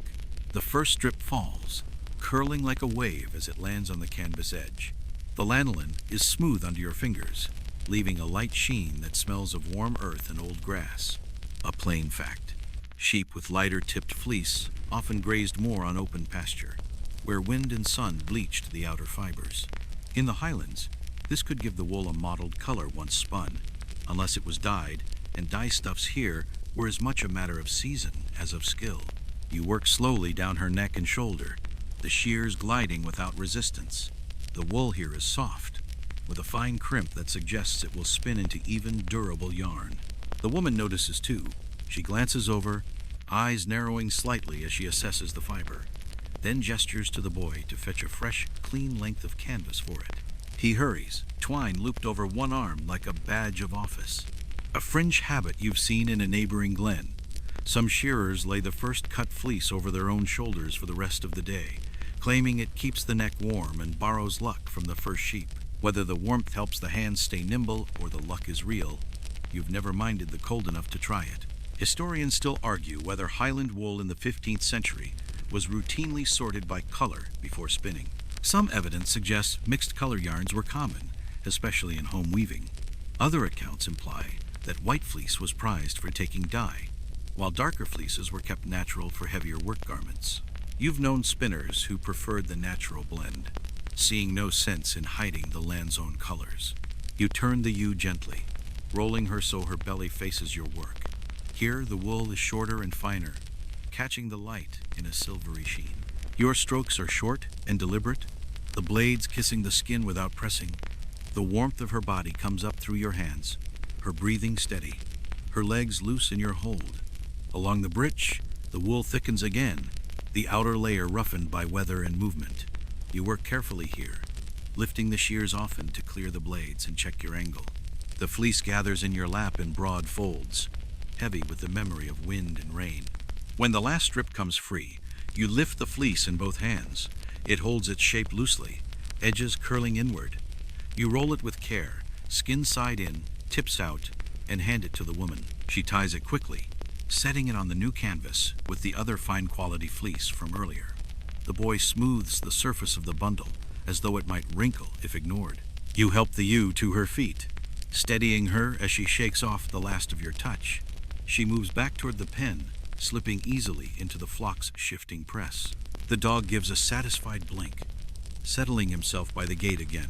The air in the fold feels lighter now, the sun filtering through thinning cloud. The smell of lanolin hangs rich and constant, the stacks under canvas growing taller with each passing hour. You rest the shears against your thigh for a moment, stretching your back before stepping toward the next sheep. The rhythm calls you back without effort, and you answer it without a thought. The next ewe comes forward in the lane with the kind of deliberate slowness that makes the dog lift his head just a little higher. She is not resisting, just making sure every step is hers to give. You let her set the pace, keeping your hand low along her side, guiding her toward the stool, as if you have all the hours in the day, which in truth, you nearly do. When she reaches you, she shifts her weight once before letting her legs fold, settling heavily into your lap with a small, resigned huff. Her fleece is a rich, even cream from shoulder to britch, long and staple but clean, only a few stray burrs clinging at the edges. The rise is easy to find, parting smoothly beneath your thumb. The shears sit ready in your right hand, the lower jaw gliding flat along her skin as the upper closes with that soft, cloth-tearing sound. The first strip falls across your knee, warm and fragrant, the lanolin slick enough to make your fingers shine. A plain fact: Highland flocks in the 15th century were not kept in the same large uniform numbers as some southern estates. Smaller family holdings meant each animal's fleece had value enough to be noticed: the color, the softness, even the way it sheared. Here, a good fleece was not just a harvest. It was a resource that could mean a warmer winter. You work along her neck and over her shoulder in long, steady runs, the shears sliding without catch. Her breathing slows, the rhythm settling into yours. She blinks at nothing in particular, her ear flicking now and then at a fly's half-hearted attempt to bother her. The boy is kneeling by the canvas again, tying a bundle with the deliberate slowness of someone making a task last longer than it needs to. A fringe habit you've seen in only one other shearer. He would set aside the very first lock of wool from each sheep, placing it in a small pouch on his belt. He claimed it kept count better than chalk marks. Each pouch emptied at day's end was a tally without numbers. Whether it worked or not, it gave his hands something to do in the brief spaces between sheep. Historians still argue whether Highland fleeces at this time were combed or carded before spinning. Some say combing was reserved for the finest fibers, with most wool carded roughly to keep the process quick. Others argue that in households with time and skill, combing was more common than the records suggest, producing smoother yarns for weaving. You've known spinners who swore by combing for certain fleeces, and others who would never bother. You roll the ewe gently, tucking her legs and leaning her into your thigh. The belly wool here is fine, softer than the fleece on her back, and you take shorter strokes, letting the shears skim without pressing. Her skin is warm, her ribs moving in an easy rise and fall under your palm. You pause to clear the blades, wiping away a faint buildup of grease before continuing. The britch wool is weathered but not tangled, a gift on a day when your hands are already carrying the weight of many fleeces. You work through it with deliberate strokes, lifting the shears often to keep the cut smooth. The fleece gathers in your lap in broad folds, warm and pliant. When the last strip comes free, you lift the fleece whole, rolling it tightly, skin side in, tips out. The woman ties it neatly, setting it with a growing stack under canvas. The boy looks at it, then at you, as though wondering if he could carry one that size without help. The dog, watching from the gate, seems to think better of the idea on his behalf. You set the ewe on her feet, giving her a moment to find her balance. She steps away with calm certainty, slipping back into the pen without a backward glance. The sun leans through a gap in the clouds, throwing light over the canvas stacks and making the lanolin-rich wool gleam faintly. Your back straightens, your grip on the shears shifts, and the next sheep is already moving toward you. The rhythm does not pause it, only bends to welcome the next turn. The next ewe in the lane is a restless one. She comes forward in uneven bursts, 2 steps, a pause, a glance over her shoulder, then 2 more steps, as though the pen behind her might suddenly become more appealing than whatever waits ahead. The dog tilts his head, ears forward, holding her in a quiet balance between reluctance and compliance. You meet her halfway, letting your arm rest along her side, the weight of it steady but unhurried. The stool is ready, and when you guide her toward it, she folds into your lap with a twitch of her ears and a long exhale that sounds like a surrender she's been thinking about for a while. Her fleece is thick, the staple long and slightly wavy, the tips darker where rain and sun have worked together over the months. It parts under your thumb with a little more resistance than the others this morning, not tight, but close enough that your first cut will have to coax rather than command. You rest the shears flat against her skin, closing them in a slow, even arc that lets the wool fall away without pulling. The sound is the same every time, yet you hear small differences, a dryness here, a softness there, as though each fleece has its own voice in the work. A plain fact, the pace of shearing in the Highlands was as much about the temperament of the flock as the skill of the hands. Some sheep yielded quietly to the process. Others needed coaxing, pauses, and the occasional intervention of a watchful dog. The goal was always the same, a clean fleece and an uninjured sheep, but the road to get there could be longer for some. You move along her neck, the shears gliding in shorter strokes to match the way the fleece curves over bone. The lanolin is thick here, rich and tacky under your fingertips, with that faint, warm scent that lingers long after the day's work is done. You wipe your hand on your trousers, not to clean it entirely, but to keep your grip sure. A fringe habit you've seen in more than one shearer. If a sheep is restless, they'll work the first few cuts along the spine before moving to the flanks, claiming it takes the fight out once the weight is gone from the back. Whether it's true or just a way of finding a rhythm with a fidgety animal, you've done it yourself more than once, and today you find your hands doing it without thinking. Historians still argue whether Highland shearing crews in your century worked entirely within their own community, or if they sometimes hired out to neighboring valleys. Some suggest the work was kept within the kinship circle. Others point to seasonal migrations of labor for large flocks. Here you see only neighbors and familiar faces, the kind you've worked beside in too many seasons to count. You shift her gently to reach the belly wool, the shears moving in short, precise strokes. Her skin is warm under your hand, her breathing deepening now that the work has found its rhythm. A few strands of dried grass cling stubbornly near her hind leg. You pluck them free before passing the blades through. The breech wool is coarse, the fibers thicker and more weathered, but it parts cleanly when you angle the shears just so. When the last strip falls away, you gather the fleece into your lap. It's warm and heavy, its edges curling in as though already remembering the shape it will take when rolled. You lift it with both hands, setting it on the canvas where the woman ties it with swift, practiced fingers. The boy hovers for a moment, clearly tempted to touch, but moves away at the dog's slow glance. The ewe stands easily when you help her up, giving a quick shake before walking back into the pen. She blends into the shifting mass of wool and movement as though nothing had happened at all. The air is warmer now, the damp beginning to lift from the ground, carrying with it the layered scents of lanolin, earth, and peat smoke. You shift your shoulders, adjust your grip on the shears, and nod toward the next sheep waiting in the lane. The day stretches ahead, but the work is already deep in its steady rhythm, each cut following the last as naturally as breath. The next ewe in the lane is a sturdy one, built low to the ground, her fleece thick and tight, as though she's been storing every ounce of the Highlands wind inside it. She steps forward under the dog's watch, her hooves making a dull, muffled sound against the packed earth. You meet her halfway, your palm resting on her shoulder, letting her feel the weight of your hand before you guide her toward the stool. She settles into your lap with a single brief wriggle, then goes still, her breath quick at first, then slowing as the shape of the hold convinces her nothing sudden will happen here. Her fleece parts under your thumb with effort. The rise is there, but it clings, as if the fibers are reluctant to let go of one another. The shears find their place, lower jaw flat to the skin, and the first cut comes slow, coaxing the wool to lift. It falls in a thick strip, heavier than the others you've handled today, landing against your thigh with a quiet weight.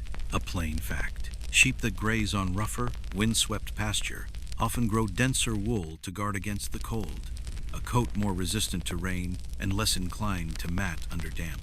While such wool can be harder to shear cleanly, it weaves into strong, weatherproof cloth that holds up under years of use. You take shorter strokes along her neck and shoulder, clearing the blades often, the lanolin clinging thick on the steel and your fingers. The scent rises, a warm blend of wool, soil, and the faint bitterness of gorse pollen caught in the fibers. The woman moves closer, catching each strip as it falls and laying it carefully on the canvas to keep the heavier pieces from dragging on the ground. A fringe habit you've seen in some shearers. Before shearing particularly dense wool, they'll dip the blades briefly in warm water, mixed with a little soap, claiming it cuts through easier and keeps the edge clean longer. You've done it in wetter seasons, but today the air is cool enough that you'd rather keep the steel dry. Historians still argue whether Highland fleece of this weight was ever traded whole to lowland merchants or always spun locally first. Some records speak of bales shipped south. Others suggest the value was in finished cloth, not raw wool. The truth, as with most things, was probably both, depending on the flock, the season, and the strength of the year's barter ties. You roll the ewe gently onto her side, the shears moving down her flank in deliberate, even arcs. The wool here lifts more easily, freed from the tightness of the back and shoulders. Her breathing slows further, her head turning slightly, as if to follow the motion of your hands. You work steadily toward the belly, where the wool is shorter and softer, taking care to skim the skin without pressing. At the breech, the fibers are longer again, twisted from months of movement. You pause to clear bits of dried moss and heather before passing the blades through, each cut leaving a clean, pale lane behind. The fleece grows heavy in your lap, folding in on itself like a blanket ready to be set aside. When the final strip comes free, you lift the fleece whole. Its weight is substantial, warm against your forearms. You roll it tightly, skin side in, and pass it to the woman, who ties it with a length of twine before setting it on the stack. The boy glances at it, then at you, as though measuring in his head how many more will be added before day's end. You ease the ewe to her feet. She shakes herself once, then trots back toward the pen, lighter by a season's coat. The dog watches her rejoin the flock, his gaze shifting immediately to the next in line. You stretch your fingers briefly, feeling the faint stiffness that comes from hours of the same steady grip. The stacks under canvas are growing taller now, their shadows stretching across the packed earth. You meet the next ewe in the lane, her head already turning toward the quiet work waiting in your lap. You feel the air turn before the first drop lands, a coolness that slides under your tunic and makes the skin along your forearms tighten. The light goes soft at the edges. You raise your eyes to the clouds and find them sinking closer, a gray felt being laid over the hills without hurry. A breath later, the drizzle begins. Not a storm, only a quiet persistence that suggests the sky means to share the work. You set your shears down and nod toward the stacks. The woman already has her hands on the canvas, tugging it straighter. The boy scampers to fetch 2 more stones for the corners.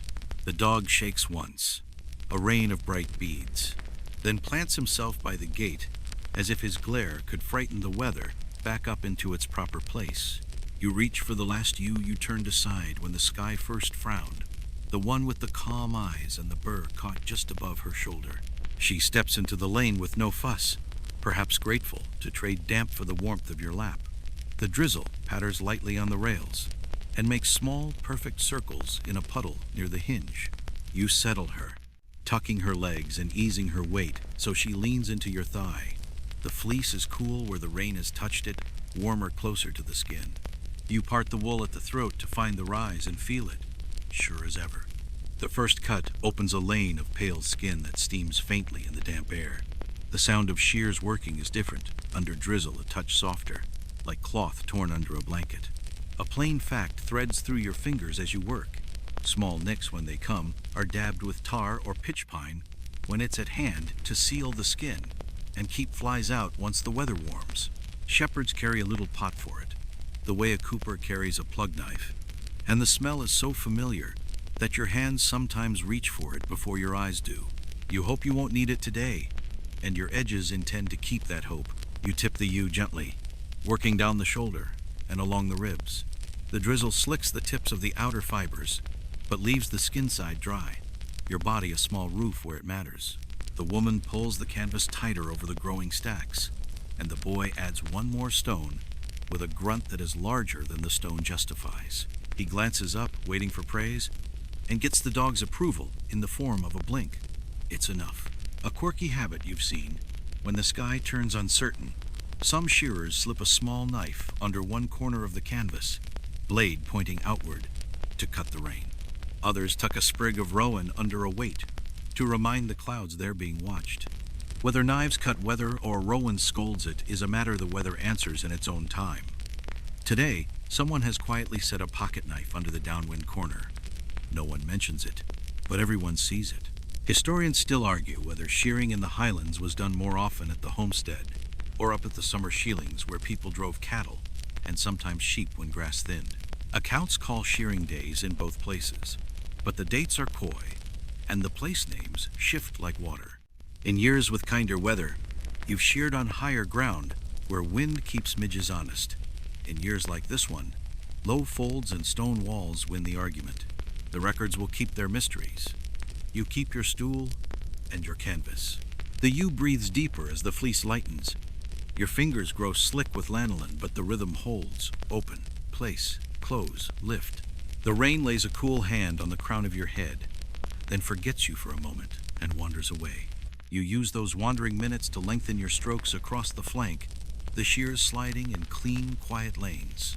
A burr catches the lower jaw. You pause, tease it free, and set it aside in the dirt where it belongs.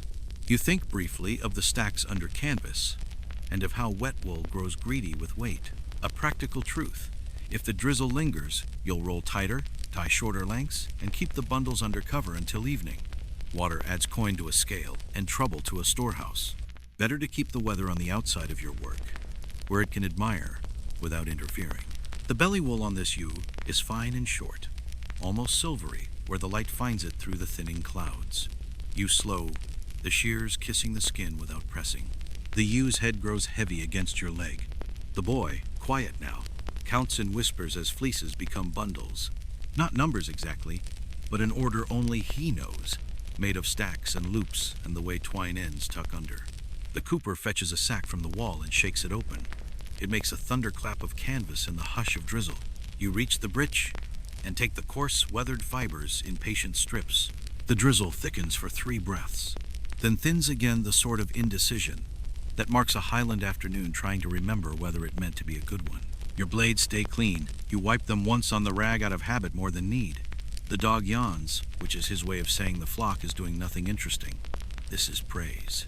The last cut frees the fleece. You lift it and feel its warmth dying into the damp air, a small ghost departing. It's whole, even after the weather's meddling, the edges curling inward, the shoulder strong, the belly soft. You roll it tight, skin side in, tips out, the way the next hands will hope to find it. The woman ties it with a firm tug and sets it beneath the nearest corner of canvas, where the knife keeps up its silent argument with the rain. You help the yew to her feet. She shakes once, sending a fine mist into the dim light, then steps toward the gate. The dog backs up to make space, dignity intact, and she slips into the flock, where new lightness has already become the day's custom. The drizzle eases, then returns a shy guest who cannot decide whether to stay. Your shoulders hold the memory of its cool touch, even when it wanders off again. You glance at the stacks, count without counting, and feel the tidy weight of work accomplished settle into your chest. Lunch waits somewhere just ahead, but not yet. You rub a breath of lanolin along the shears' interfaces, a small kindness, and flex your fingers until warmth returns to the knuckles. The lane offers another yew. The sky offers another pause.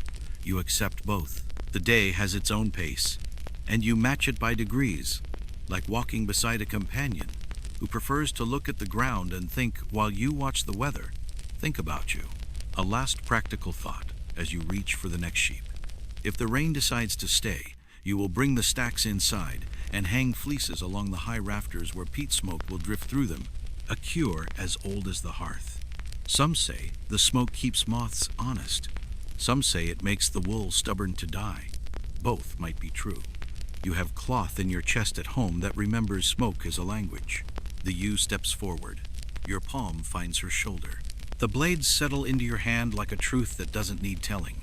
The drizzle hesitates, then softens again, and the day, damp, cool, serviceable, keeps moving in the only direction days know.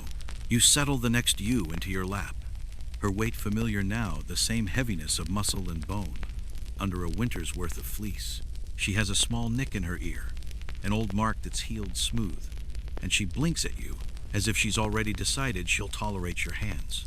Her fleece is thick and dry despite the earlier drizzle, the outer tips curled from months of wind, the inner fibers soft and still, holding the faint heat of her body. You part the wool at the throat, finding the rise almost immediately. The shears glide into place, the lower jaw resting flat against her skin. You close them with a slow squeeze, the sound like paper tearing in another room.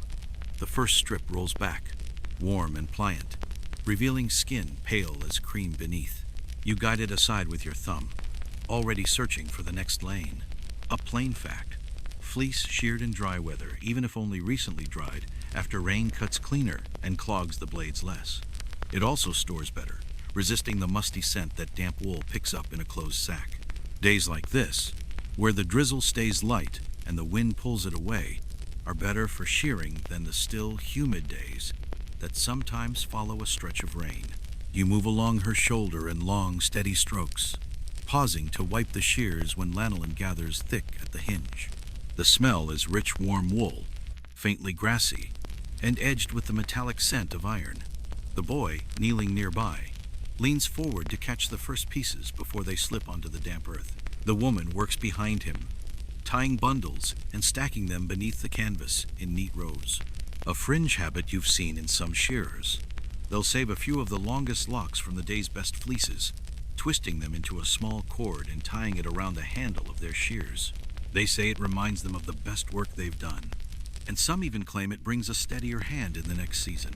You've never done it yourself, but you've seen the cords fray slowly over years, worn smooth by fingers that reached for the handle 100 times a day. Historians still argue whether fleeces were skirted in the fold or only once they reached the homestead. Skirting, trimming away the dirtiest or coarsest edges, meant less to carry but more time in the field. And for some, the weather decided which choice made sense. Here, you pick away the worst burrs and mud as you go, leaving the finer sorting for later. The U shifts slightly, and you adjust your hold, your left arm steady against her chest. Her breathing is slowed into the same easy rhythm as your cuts. You roll her gently to reach the belly wool, taking shorter strokes here, the shears barely grazing the skin. The fine, silvery fibers lift away without fuss, collecting in the growing folds of fleece in your lap. At the bridge, the wool thickens again, the tips darken by weather. You take your time, lifting the blades often to clear them and check your angle. When the final cut comes free, the fleece sits whole in your lap, warm, heavy, smelling of pasture and shelter. You roll it skin side in, tips out, and pass it to the woman. She ties it and sets it on the stack with the same care she's given every bundle today. The ewe stands without hurry when you set her down. She shakes once, her new coat smooth and close, then walks back into the pen. The dog glances after her, then shifts his gaze to the next in line, already reading its stance. You flex your fingers, feeling the faint stiffness give way, and wipe the shears on the rag across your knee. The clouds above are beginning to thin, and the light has a softer warmth to it now, the drizzle nothing more than a memory on the rails. You reach for the next U, the rhythm of the day steady as the click of blades in your hand. The next U comes forward without much persuasion, her steps light and certain, as though she knows the lane leads somewhere worth going.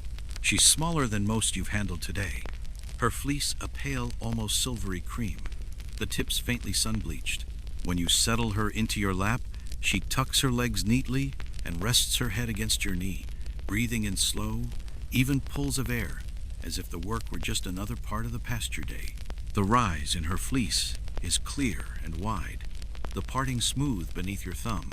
You set the lower jaw of the shears against your skin and close them with a steady squeeze, the strip of wool falling clean and whole into your lap. It's soft, finer than the last few, the lanolin light on your fingers, but enough to leave that familiar sheen. A plain fact: finer fleeces like this were often set aside in Highland households for garments worn close to the skin shirts, under tunics, or lining for winter cloaks. While they lacked the dense weatherproofing of coarser wool, their softness and warmth made them valuable in a different way. You work along her neck and down over the shoulder, the shears moving easily through the lighter fiber. The boy watches closely, his gaze following each stroke, as though memorizing the path of your hands. The woman has already spread a fresh section of canvas nearby, anticipating the bundle.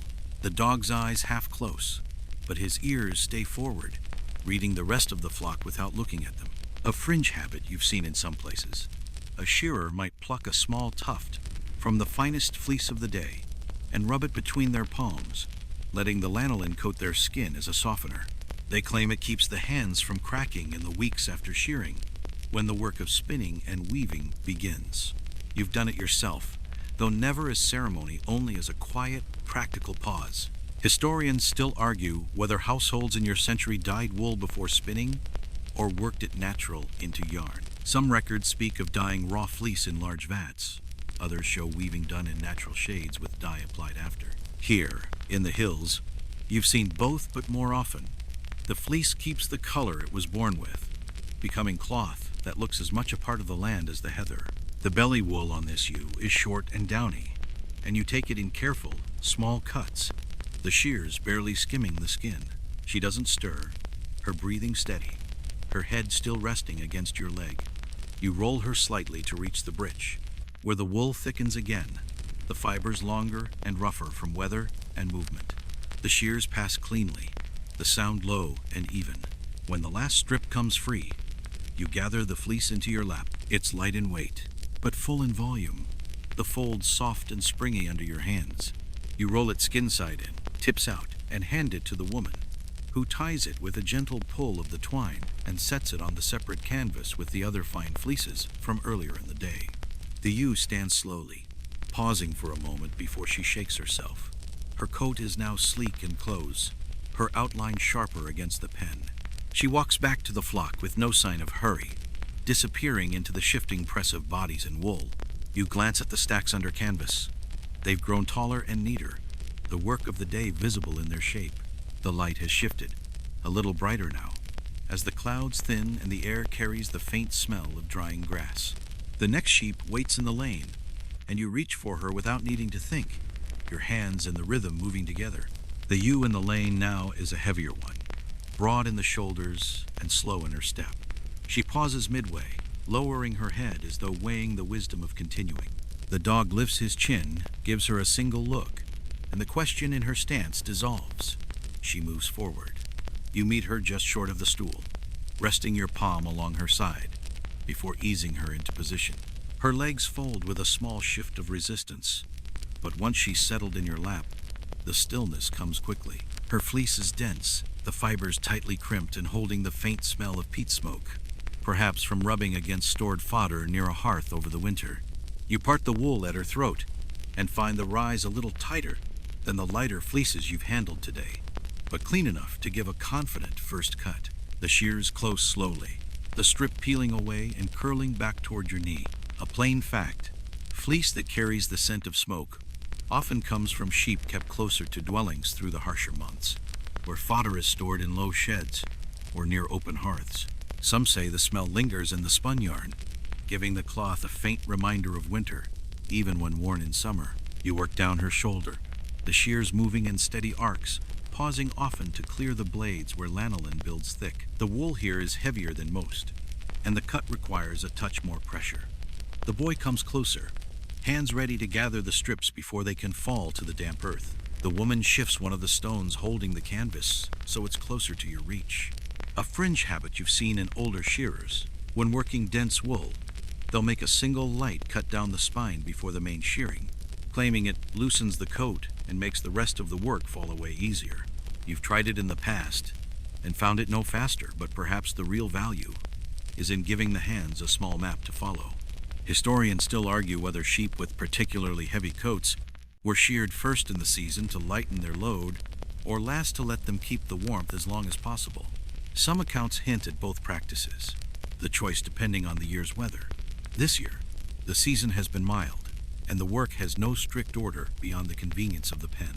You roll her gently to reach the belly wool, which is shorter and softer, easier on the blades. Your strokes shorten here, the shears gliding close to the skin without pressure. She breathes slow and deep, her head turning slightly toward your arm. At the breech, the wool is thick again, the fibers twisted from months of moving through heather and gorse. You clear small bits of debris before passing the blades through, leaving clean, pale skin behind. The fleece sits in your lap now, heavy and warm, its edges curling inward. You roll it tightly, skin side in, and pass it to the woman, who ties it firmly before placing it on the growing stack. The boy brushes his hands on his trousers, leaving faint streaks of lanolin that will take more than one washing to fade. You ease the ewe to her feet, holding her steady until she steps away. She shakes herself, the new coat close and smooth, and rejoins the flock without a backward glance. The dog shifts his weight, eyes already on the next in line. The air feels different now, warmer, and touched with the scent of grass beginning to dry under the half-shown sun. The stacks under canvas are casting longer shadows across the fold, and the rhythm of the day feels settled, unshakable. You reach for the next sheep, the shears balanced and ready in your hand. The ewe waiting in the lane is a restless one. Her ears flick back, her head lifts and turns, and she shifts her weight from side to side, as if she'd rather be anywhere else. The dog's gaze keeps her moving forward in short, reluctant steps. You meet her halfway, your hand low on her side, guiding her toward the stool with the kind of steadiness that leaves no space for argument. When she finally folds into your lap, it's with a quick, jerky motion. But once her legs are tucked and your arm is firm across her chest, the stillness begins to settle in. Her fleece is a warm, nut brown at the tips, fading to a creamy base near the skin. The rise is easy to find, parting cleanly under your thumb. You set the shears in place, the lower jaw flat against your skin, and make the first cut slowly, letting the wool roll back in a loose, springy strip. The scent is rich, a mix of lanolin, dry grass, and the faint tang of the hill wind caught in the fibers. A plain fact: in some Highland flocks, sheep with naturally darker tipped wool were more prized for certain weavings, as the undyed color could create patterns without the need for extra dye. These patterns might be simple stripes or checks, showing the natural shades of the flock. You move along her neck, the shears sliding through the fibers with little resistance. She twitches once, a small protest, and you pause with the blades resting lightly against her skin. Your voice stays low, your grip steady, until her breathing slows again. The boy has learned to move quietly. When a sheep is jumpy, he kneels on the far side, gathering the strips that fall without letting them brush the ground. A fringe habit you've seen with some shearers. They'll run a hand over the fleece after each cut, smoothing it as though reading its story. They say they can feel where the fiber will come away cleanly and where it will need coaxing. You've tried it and found it's less about the fleece and more about keeping your own pace steady. Historians still argue whether Highland wool was ever deliberately sorted by shade in your century, or whether the mix of colors in the yarn was simply the natural outcome of spinning what was on hand. Records mention white and mixed wools, but whether that was preference or necessity remains a quiet debate. Here, the sorting is more about quality than color. Good fleece is good fleece, whatever shade it takes. You tip her gently to reach the belly wool, taking short, careful strokes. The fibers here are finer, softer under your fingers, and you keep the shears close to the skin without pressing. She breathes evenly now, the tension in her shoulders gone. At the breech, the wool is coarser, holding bits of heather that you pick free before the blades pass through. The final cuts open the last pale lanes along her hindquarters. The fleece in your lap is lighter than most, but thick enough to promise warmth. You roll it tightly, skin side in, tips out, and pass it to the woman. She ties it in one smooth motion and sets it with the growing stack under canvas. The boy glances at it before returning to the lane, where the next sheep waits. You lift the ewe to her feet. She shakes herself quickly and trots back into the pen, vanishing into the shifting white and brown press of bodies. The dog turns his gaze to the next in line, his tail making a single slow sweep along the ground. The sun is showing more now, its light falling in warm patches across the fold. The smell of wool hangs thick in the air, mixed with the faint sweetness of grass drying on the hill. You rest the shears against your thigh for a moment, then step toward the lane again. The rhythm calls you back, and your hands answer without hesitation. The next ewe stands in the lane with a calmness that makes the work easier before it even begins. Her stance is steady, her head held level, and when you place your palm on her shoulder, she leans ever so slightly into it, as though acknowledging the bargain between you. She steps toward the stool without fuss, folds her legs neatly, and settles into your lap with the quiet weight of an animal that understands the moment is temporary and means no harm. Her fleece is an even, soft cream from shoulder to breech, the tips faintly waved from months of wind. You part it at the throat and find the rise instantly clean, wide, and ready. The first cut comes smooth, the strip curling away in a single unbroken fold that lands warm across your knee. A plain fact: when the rise is strong and the fleece parts easily, the work moves faster and cleaner, with fewer pauses to clear the blades.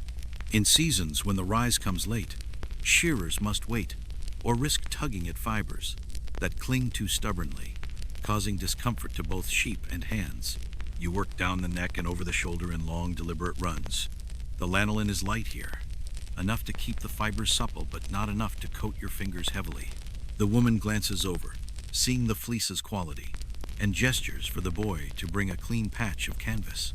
He sets it down near your stool, weighing the corners with small, smooth stones. A fringe habit you've seen in some valleys. A shearer will keep the fleece from the calmest sheep of the day aside, claiming the wool spins more easily because peace runs through the fiber. Whether true or not, it's hard to deny the appeal of wool that arrives in the basket without a single twist of stress in it.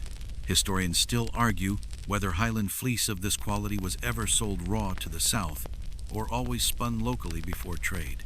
Some surviving account books list fine fleece by weight, but it's unclear if that wool ever left the glen as it was, or if the entries were only a way of tallying value for barter. Here, the best wool usually stays close part of the rhythm, from sheep to spindle to loom. You tip her gently to reach the belly wool, which is fine, pale, and shorter than the back. Your strokes shorten, the shears gliding so close to the skin they barely seem to touch. The ew's breathing is slow, steady, her head resting lightly against your thigh. At the breech, the wool thickens and darkens slightly, the fibers coarser from weather and movement. You work through it patiently, clearing the blades often to keep the cut smooth. When the final strip comes free, the fleece rests in your laplight in weight but full in volume, soft and springy to the touch. You roll it skin side in, tips out, and pass it to the woman. She ties it with a sure tug of the twine and places it on the clean canvas with the other fine fleeces. You help the ewe to her feet. She shakes herself once, the skin along her back rippling, and walks back into the pen without hurry. The dog shifts his paws, already eyeing the next in line. The air has warmed enough now that a faint haze rises from the damp ground, carrying the smell of wool and earth upward. The stacks under canvas are taller, the weight of the day's work growing in quiet increments. You rub your palm lightly over the shears, feeling the faint tack of lanolin, and step toward the lane again. The next sheep waits, and the rhythm does not pause. The next ewe in the lane is a large, steady creature with a fleece that looks almost too heavy for her frame. She steps forward with deliberate slowness, her hooves making a muffled thud against the packed earth. The dog moves only enough to keep her direction true. When you place your hand along her side, she doesn't resist, simply follows the gentle pressure toward the stool. She folds into your lap without hesitation, the weight of her body settling solidly across your thigh. Her fleece is dense, the tips darkened by weather, the inner fibers pale and warm. You press your thumb into the wool at her throat and find the rise tight but clean, ready for the blade. The shears settle into place, lower jaw flat to the skin, and you close them slowly, the first strip falling in a heavy fold across your knee. A plain fact: a fleece of this weight will be slower to cut but richer in yield, each strip holding more fiber for spinning and weaving. In households where every thread counts, a sheep like this is as much a store of future warmth as a living animal. You work along her neck in short, deliberate strokes, clearing the blades often as the lanolin builds thick in the hinge. The scent rises with each cut, rich and warm, carrying traces of heather and the faint tang of rain-soaked grass. The boy hovers close, gathering the heavier strips quickly so they don't slip to the damp earth. The woman steadies the canvas, ready for the weight of the finished fleece. A fringe habit you've seen in some shearers: when a particularly heavy fleece comes off, they'll press a hand into the wool after rolling it, feeling its warmth linger, as if holding a memory of the sheep's life through the winter. You've done it yourself without thinking, though never as a show, only as a quiet pause before setting the bundle aside. Historians still argue whether fleeces of this density were more often kept whole for trade, or broken into smaller bundles for easier storage. Some records hint at large, single bales being sent south. Others suggest the wool was divided early, either to share among households or to prevent rot if part of the bundle grew damp. You shift her gently to reach the flank, the shears moving in a wide, smooth arc. The wool lifts more easily here, looser where her body has shifted and stretched over the months. Her breathing is slow now, her head turned towards your arm. You guide the shears along her belly in short, precise strokes, the pale skin showing in neat lanes. At the britch, the wool is coarse, the fibers twisting where months of weather have hardened the tips. You pick away the worst of the debris bits of moss, a burr or two, before letting the blades pass. The cut is clean, leaving a smooth, pale surface behind. When the final strip comes free, you lift the fleece in both hands. It's heavier than most, the weight settling into your arms as you roll it skin side in, tips out. The woman ties it with firm, practiced hands, setting it on the stack where the other, heavier fleeces rest. You help the ewe to her feet, steadying her until she finds her balance. She shakes herself once, the motion sending a faint mist of lanolin into the warm air, then walks back into the pen. The dog shifts, his eyes already reading the next in line. The sun is stronger now, though still softened by a thin layer of cloud. The scent of warm wool mingles with the faint sweetness of drying grass on the wind. You rub a small smear of lanolin between your fingers, the texture smooth and slightly tacky, and ready your shears for the next sheep. The rhythm holds, steady and sure. The ewe in the lane now is smaller and wirier than most. Her fleece not as heavy, but tangled with little reminders of the hill's bits of heather, dry grass, and a burr or two clinging stubbornly near her flank. She steps forward quickly, almost trotting, and pauses at the stool as if to inspect it. You guide her with a light hand along her side, and she folds into your lap with the ease of one used to human handling. Her fleece is a warm off-white, the tips faintly yellowed from weather, the fibers beneath clean and fine. You part it at the throat and find the rise immediately, the lane opening easily under your thumb. The shears settle into place, and the first strip peels away, light in weight and curling into your lap. A plain fact, lighter fleeces like this require less effort to cut, but are often more prone to uneven thickness, with fine fibers near the belly and coarser patches along the spine where the weather has bitten harder. Care in the cut means less waste later when the wool is spun. You work down her neck in long, gentle strokes, the lanolin light, but enough to keep the blades sliding cleanly. The boy crouches close to the canvas, catching each piece before it can pick up dirt. The woman sorts quietly behind him, setting aside the smaller strips that will be spun into cord or used for stuffing. A fringe habit you've seen in some households. The shortest, roughest wool from the year's shearing is saved for packing between the rafters or stuffing into gaps in stone walls. It keeps out drafts in the cold months, and while no one would weave it, it's still valued in its own way. Historians still argue whether wool from smaller sheep like this was deliberately bred for fineness in the Highlands of your century, or if it was simply the result of mixed flocks grazing on varied land. Some suggest careful selection was practiced even in remote valleys. Others believe most flocks were left to breed naturally, with only the weakest animals culled. You roll her slightly to reach the belly wool, soft, pale, and short. The shears skim the skin with a whispering sound, each stroke revealing more of her narrow frame. She stays calm, her head resting against your thigh. At the bridge, the wool is coarser, and you take it in shorter strokes, pausing to clear bits of debris before passing the blades through. The fleece in your lap is light and springy, warm to the touch but not heavy. You roll it tightly, skin side in, tips out, and pass it to the woman. She ties it with an easy pull of the twine and sets it on a separate pile with other lighter fleeces from the day. The ewe stands with a quick bounce, shaking herself in a brisk motion before rejoining the flock. Her new coat is close and sleek, her shape sharp against the shifting mass of the pen. The dog watches her pass, then glances toward the next in line, his tail giving a slow sweep across the ground. The light is stronger now, thin shadows stretching across the fold. The stacks under canvas have grown again, their weight a quiet tally of the day's work. You wipe the blades once, feeling the faint tack of lanolin on your fingers, and step toward the lane. The rhythm holds as steady as the hills around you. The ewe waiting in the lane carries a fleece so dark at the tips, it almost looks black in the dim light, though you know the base will be cream or pale gray once you open it. She moves forward slowly, her head high, taking in the fold with a careful eye. The dog keeps his gaze steady, a silent reminder of the way forward. You meet her near the stool, resting your palm on her shoulder until she yields to the gentle pressure and folds herself into your lap. The wool is thick and slightly coarse under your thumb. The rise clean but tight enough to ask for slower cuts. The first snip parts the fibers with a muted sound, the strip falling away heavy and warm, curling inward as it lands on your knee. As expected, the base is pale, almost silvery against the skin. A plain fact, dark-tipped fleeces like this were valued for their natural shading, which could be spun into yarn with built-in color variation. Without the need for dye, such yarn often kept its depth of tone longer in wear, resisting fading that lighter-dyed cloth sometimes suffered.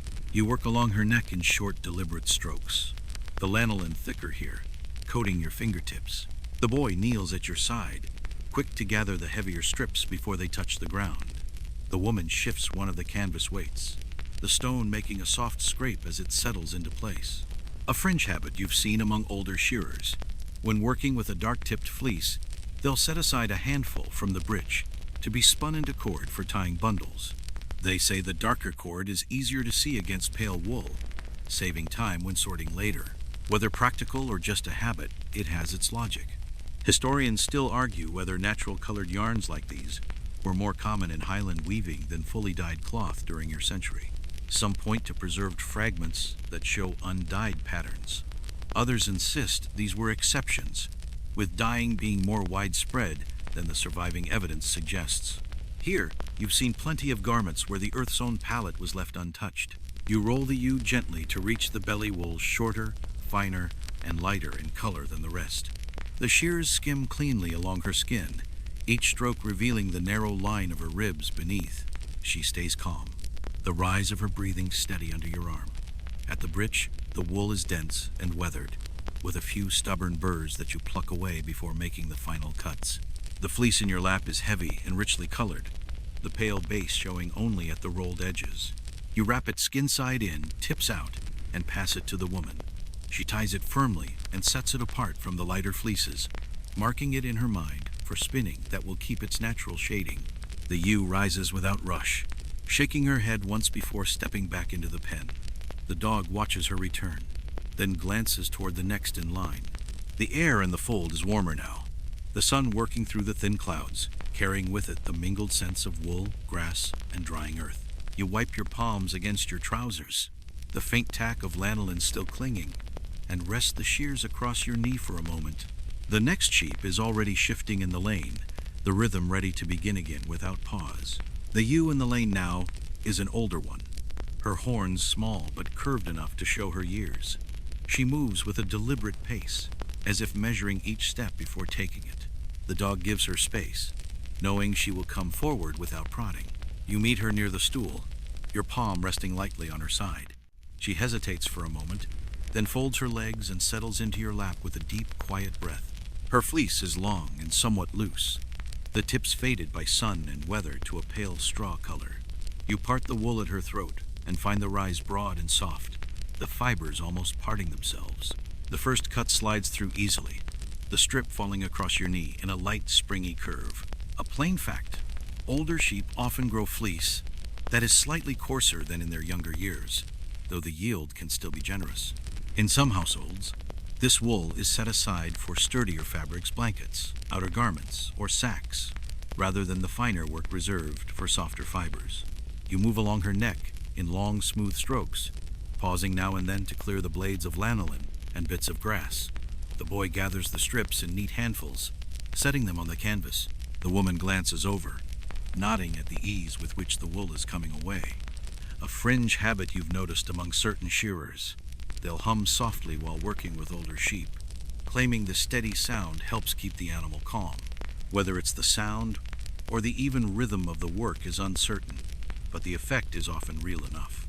Historians still argue whether flocks in your century were deliberately culled for age in a predictable cycle, or whether older animals were kept until they could no longer produce enough wool or lambs to be useful. The records speak of numbers, but not always the reasons behind them. Here, an older ewe, still yielding a good fleece, is kept without question. You tip her gently to reach the belly wool, which is short and pale, almost downy in texture. The shears skim along, leaving a smooth lane in their wake. She stays still, her breathing steady, her head resting lightly against your forearm. At the breech, the wool is denser, holding bits of heather that you pick free before making the final cuts. When the fleece is free, you roll it tightly, skin side in, tips out, and pass it to the woman. She ties it without fuss and adds it to a pile meant for heavier use, the kind of wool that wears well against weather and time. You help the ewe to her feet. She shakes herself once, the skin along her back rippling, then walks slowly back into the pen. The dog watches her go, then turns his gaze toward the next in line. The sun is well above the hills now, casting longer shadows across the fold. The warmth brings a faint, sweet smell from the grass beyond the wall. Mixing with the thick scent of wool, you rest the shears across your knee, flex your fingers once, and step toward the lane again. The day's rhythm continues, steady as the passing clouds. The ewe in the lane now is restless from the start, shifting her weight from hoof to hoof and tossing her head as though she's already had enough of the day. The dog stays low, eyes fixed, nudging her forward in short, deliberate steps. You meet her before she can think to turn back, your palm steady on her side, guiding her toward the stool. She resists for a moment, but once her legs are folded, she settles in with a reluctant sigh, the warmth of her body pressing against your lap. Her fleece is a patchwork of texture, soft in some places, coarse in others, the tips curled and tangled from weather. You part it at her throat and find the rise, clean but narrow, promising a cut that will need patience. The first strip comes away with a faint, dragging sound, the lanolin heavier than usual, clinging to your fingers. A plain fact: sheep with uneven fleece like this can be more work to shear, but the variety in fiber often has its uses. Coarser wool from the breech and spine can be spun for rope or sacking, while the finer belly and neck wool is kept for softer cloth. Nothing is wasted if the work is careful. You work along her neck in short strokes, pausing to clear the blades often. The boy waits close, scooping the strips into a separate pile to be sorted later. The woman glances over from her place by the canvas, her eyes noting the uneven lengths, but saying nothing. This is wool with a purpose, even if that purpose isn't finery. A fringe habit you've seen in some folds. Shearers will keep the coarse breech wool aside to twist into makeshift brushes for applying lime wash to stone walls. It wears down quickly, but costs nothing, and when it's finished, it can be burned without waste. Historians still argue whether sheep with such mixed coats were a sign of poor breeding management or simply the natural result of small flocks kept in isolated glens. Surviving records name the numbers sheared, but rarely speak to the quality of the wool, leaving room for both guesses and arguments. You tip her to reach the belly wool, which is fine and pale, soft under the shears. She calms as you work there, the rhythm of the strokes easing the last of her tension. At the breech, the fibers are dense, tangled with bits of heather and seed heads. You pick away what you can, cutting the rest free in short, precise motions. When the fleece is loose, you roll it with care, separating the softer portions from the coarse before passing them to the woman. She ties each bundle separately, marking one for spinning and the other for heavier, rougher use. The ewe rises quickly, shaking her head and trotting back to the pen without looking back. The dog follows her with his eyes only briefly before turning to the next in line. The light in the fold has changed. The clouds have thinned, letting the sun throw sharper shadows across the ground. The smell of wool is heavier now, mingling with the faint tang of warmed stone. You adjust the shears in your grip, the faint tack of lanolin clinging to your skin, and step toward the lane again. The rhythm is still unbroken. The ewe, now waiting in the lane, is small-boned and quick-eyed, her ears twitching at every sound. She watches you as you step toward her, as if weighing whether to dart back toward the pen. The dog moves with slow precision, his gaze holding her steady until you place your hand on her side. With only a moment's hesitation, she yields, stepping to the stool and folding her legs neatly beneath her. Her fleece is light in weight but full in volume, the tips a soft cream touched faintly with gray. You part it at her neck and find the rise broad and even, parting cleanly under your thumb. The first cut is smooth, the shears gliding without resistance, the strip curling in a neat roll across your knee. A plain fact: lighter fleeces like this, especially with a fine, even crimp, were often spun for garments worn close to the skin shirts, shifts, or fine hose. The softness held warmth without adding weight, making it ideal for layering in cold months. You work down her neck in long, unhurried strokes, the lanolin light but enough to keep the blade sliding. The boy crouches nearby, his hands moving quickly to gather the fleece before the breeze can catch it. The woman smooths each strip as it lands on the canvas, aligning the fibers so they'll be easier to handle later. A fringe habit you've seen in some weaving households. A tuft of the year's finest wool is kept aside in a small pouch, said to bring luck to the work of the loom. Whether believed or simply tradition, it's a habit followed without fail in certain valleys. Historians still argue whether Highland weavers of your century made much fine worsted cloth, or if the bulk of their output remained in the realm of softer, loosely spun fabrics. Surviving pieces are scarce, leaving the question open to interpretation. Here, fine cloth is rare, but not unknown, a matter of whether the year's yield allows for it. You roll her gently to reach the belly wool, which is short, silky, and pale. The shears move in small, precise cuts, leaving the skin smooth and close. She stays calm, her breathing even, her eyes half closed against the brightness of the day. At the bridge, the wool thickens and darkens slightly, the texture changing under your fingers. You take it in short passes, clearing the blades as needed. When the fleece is free, it rests light and springy in your hands. You roll it skin side in, tips out, and pass it to the woman, who ties it with practiced ease and sets it apart with the other fine, light fleeces. The ewe rises without hurry, shaking herself once before stepping back into the pen. The dog's gaze follows her for a moment, then shifts to the next in line, already waiting. The sun is high now, its warmth soft rather than harsh, the air carrying a faint sweetness from the grass beyond the wall. The stacks under canvas have grown taller, their weight and height a quiet measure of the morning's work. You flex your fingers once, settle the shears in your palm, and step forward again, letting the rhythm draw you onward. The ewe in the lane now is broad-backed and slow-moving, her fleece thick and heavy from a winter well-fed. She walks forward without urging, her hooves making a soft, steady rhythm on the packed earth. When you guide her to the stool, she folds down without resistance, the weight of her body settling comfortably into your lap. Her fleece is warm under your hands, the tips faintly matted from rain, but the fibers beneath are clean and strong. You part it at her throat and find the rise full and open, ready for the shears. The first cut moves easily, the strip falling in a solid, warm fold across your knee. A plain fact, a heavy fleece like this often yields more than a year's worth of yarn for a single household garment, especially when spun thick. Such wool was prized for cloaks, blankets, and other pieces meant to last through many seasons of hard wear. You work along her neck in measured strokes, clearing the blades now and then as the lanolin builds. The boy gathers each piece quickly, passing them to the woman, who rolls the larger strips together before tying them. The scent of the fleece rises warmly, carrying hints of damp grass and the faint sharpness of lanolin. A fringe habit you've noticed in certain folds. After shearing a particularly fine and heavy fleece, some will sprinkle a pinch of dried herbs over it before storage, not for luck, but to deter moths and other pests from settling in the wool before it can be spun. The choice of herbs varies from valley to valley, each swearing by their own. Historians still argue whether Highland flocks in your century were bred specifically for long, heavy fleeces, or if such yields were simply the good fortune of certain grazing lands. Surviving accounts praise weight and warmth, but rarely speak to the breeding choices that might have led to them. You roll her gently to reach the belly wool, which is pale, fine, and short. The shears pass through with a low, steady snip, each lane revealing smooth skin beneath. She stays still, her head resting against your arm.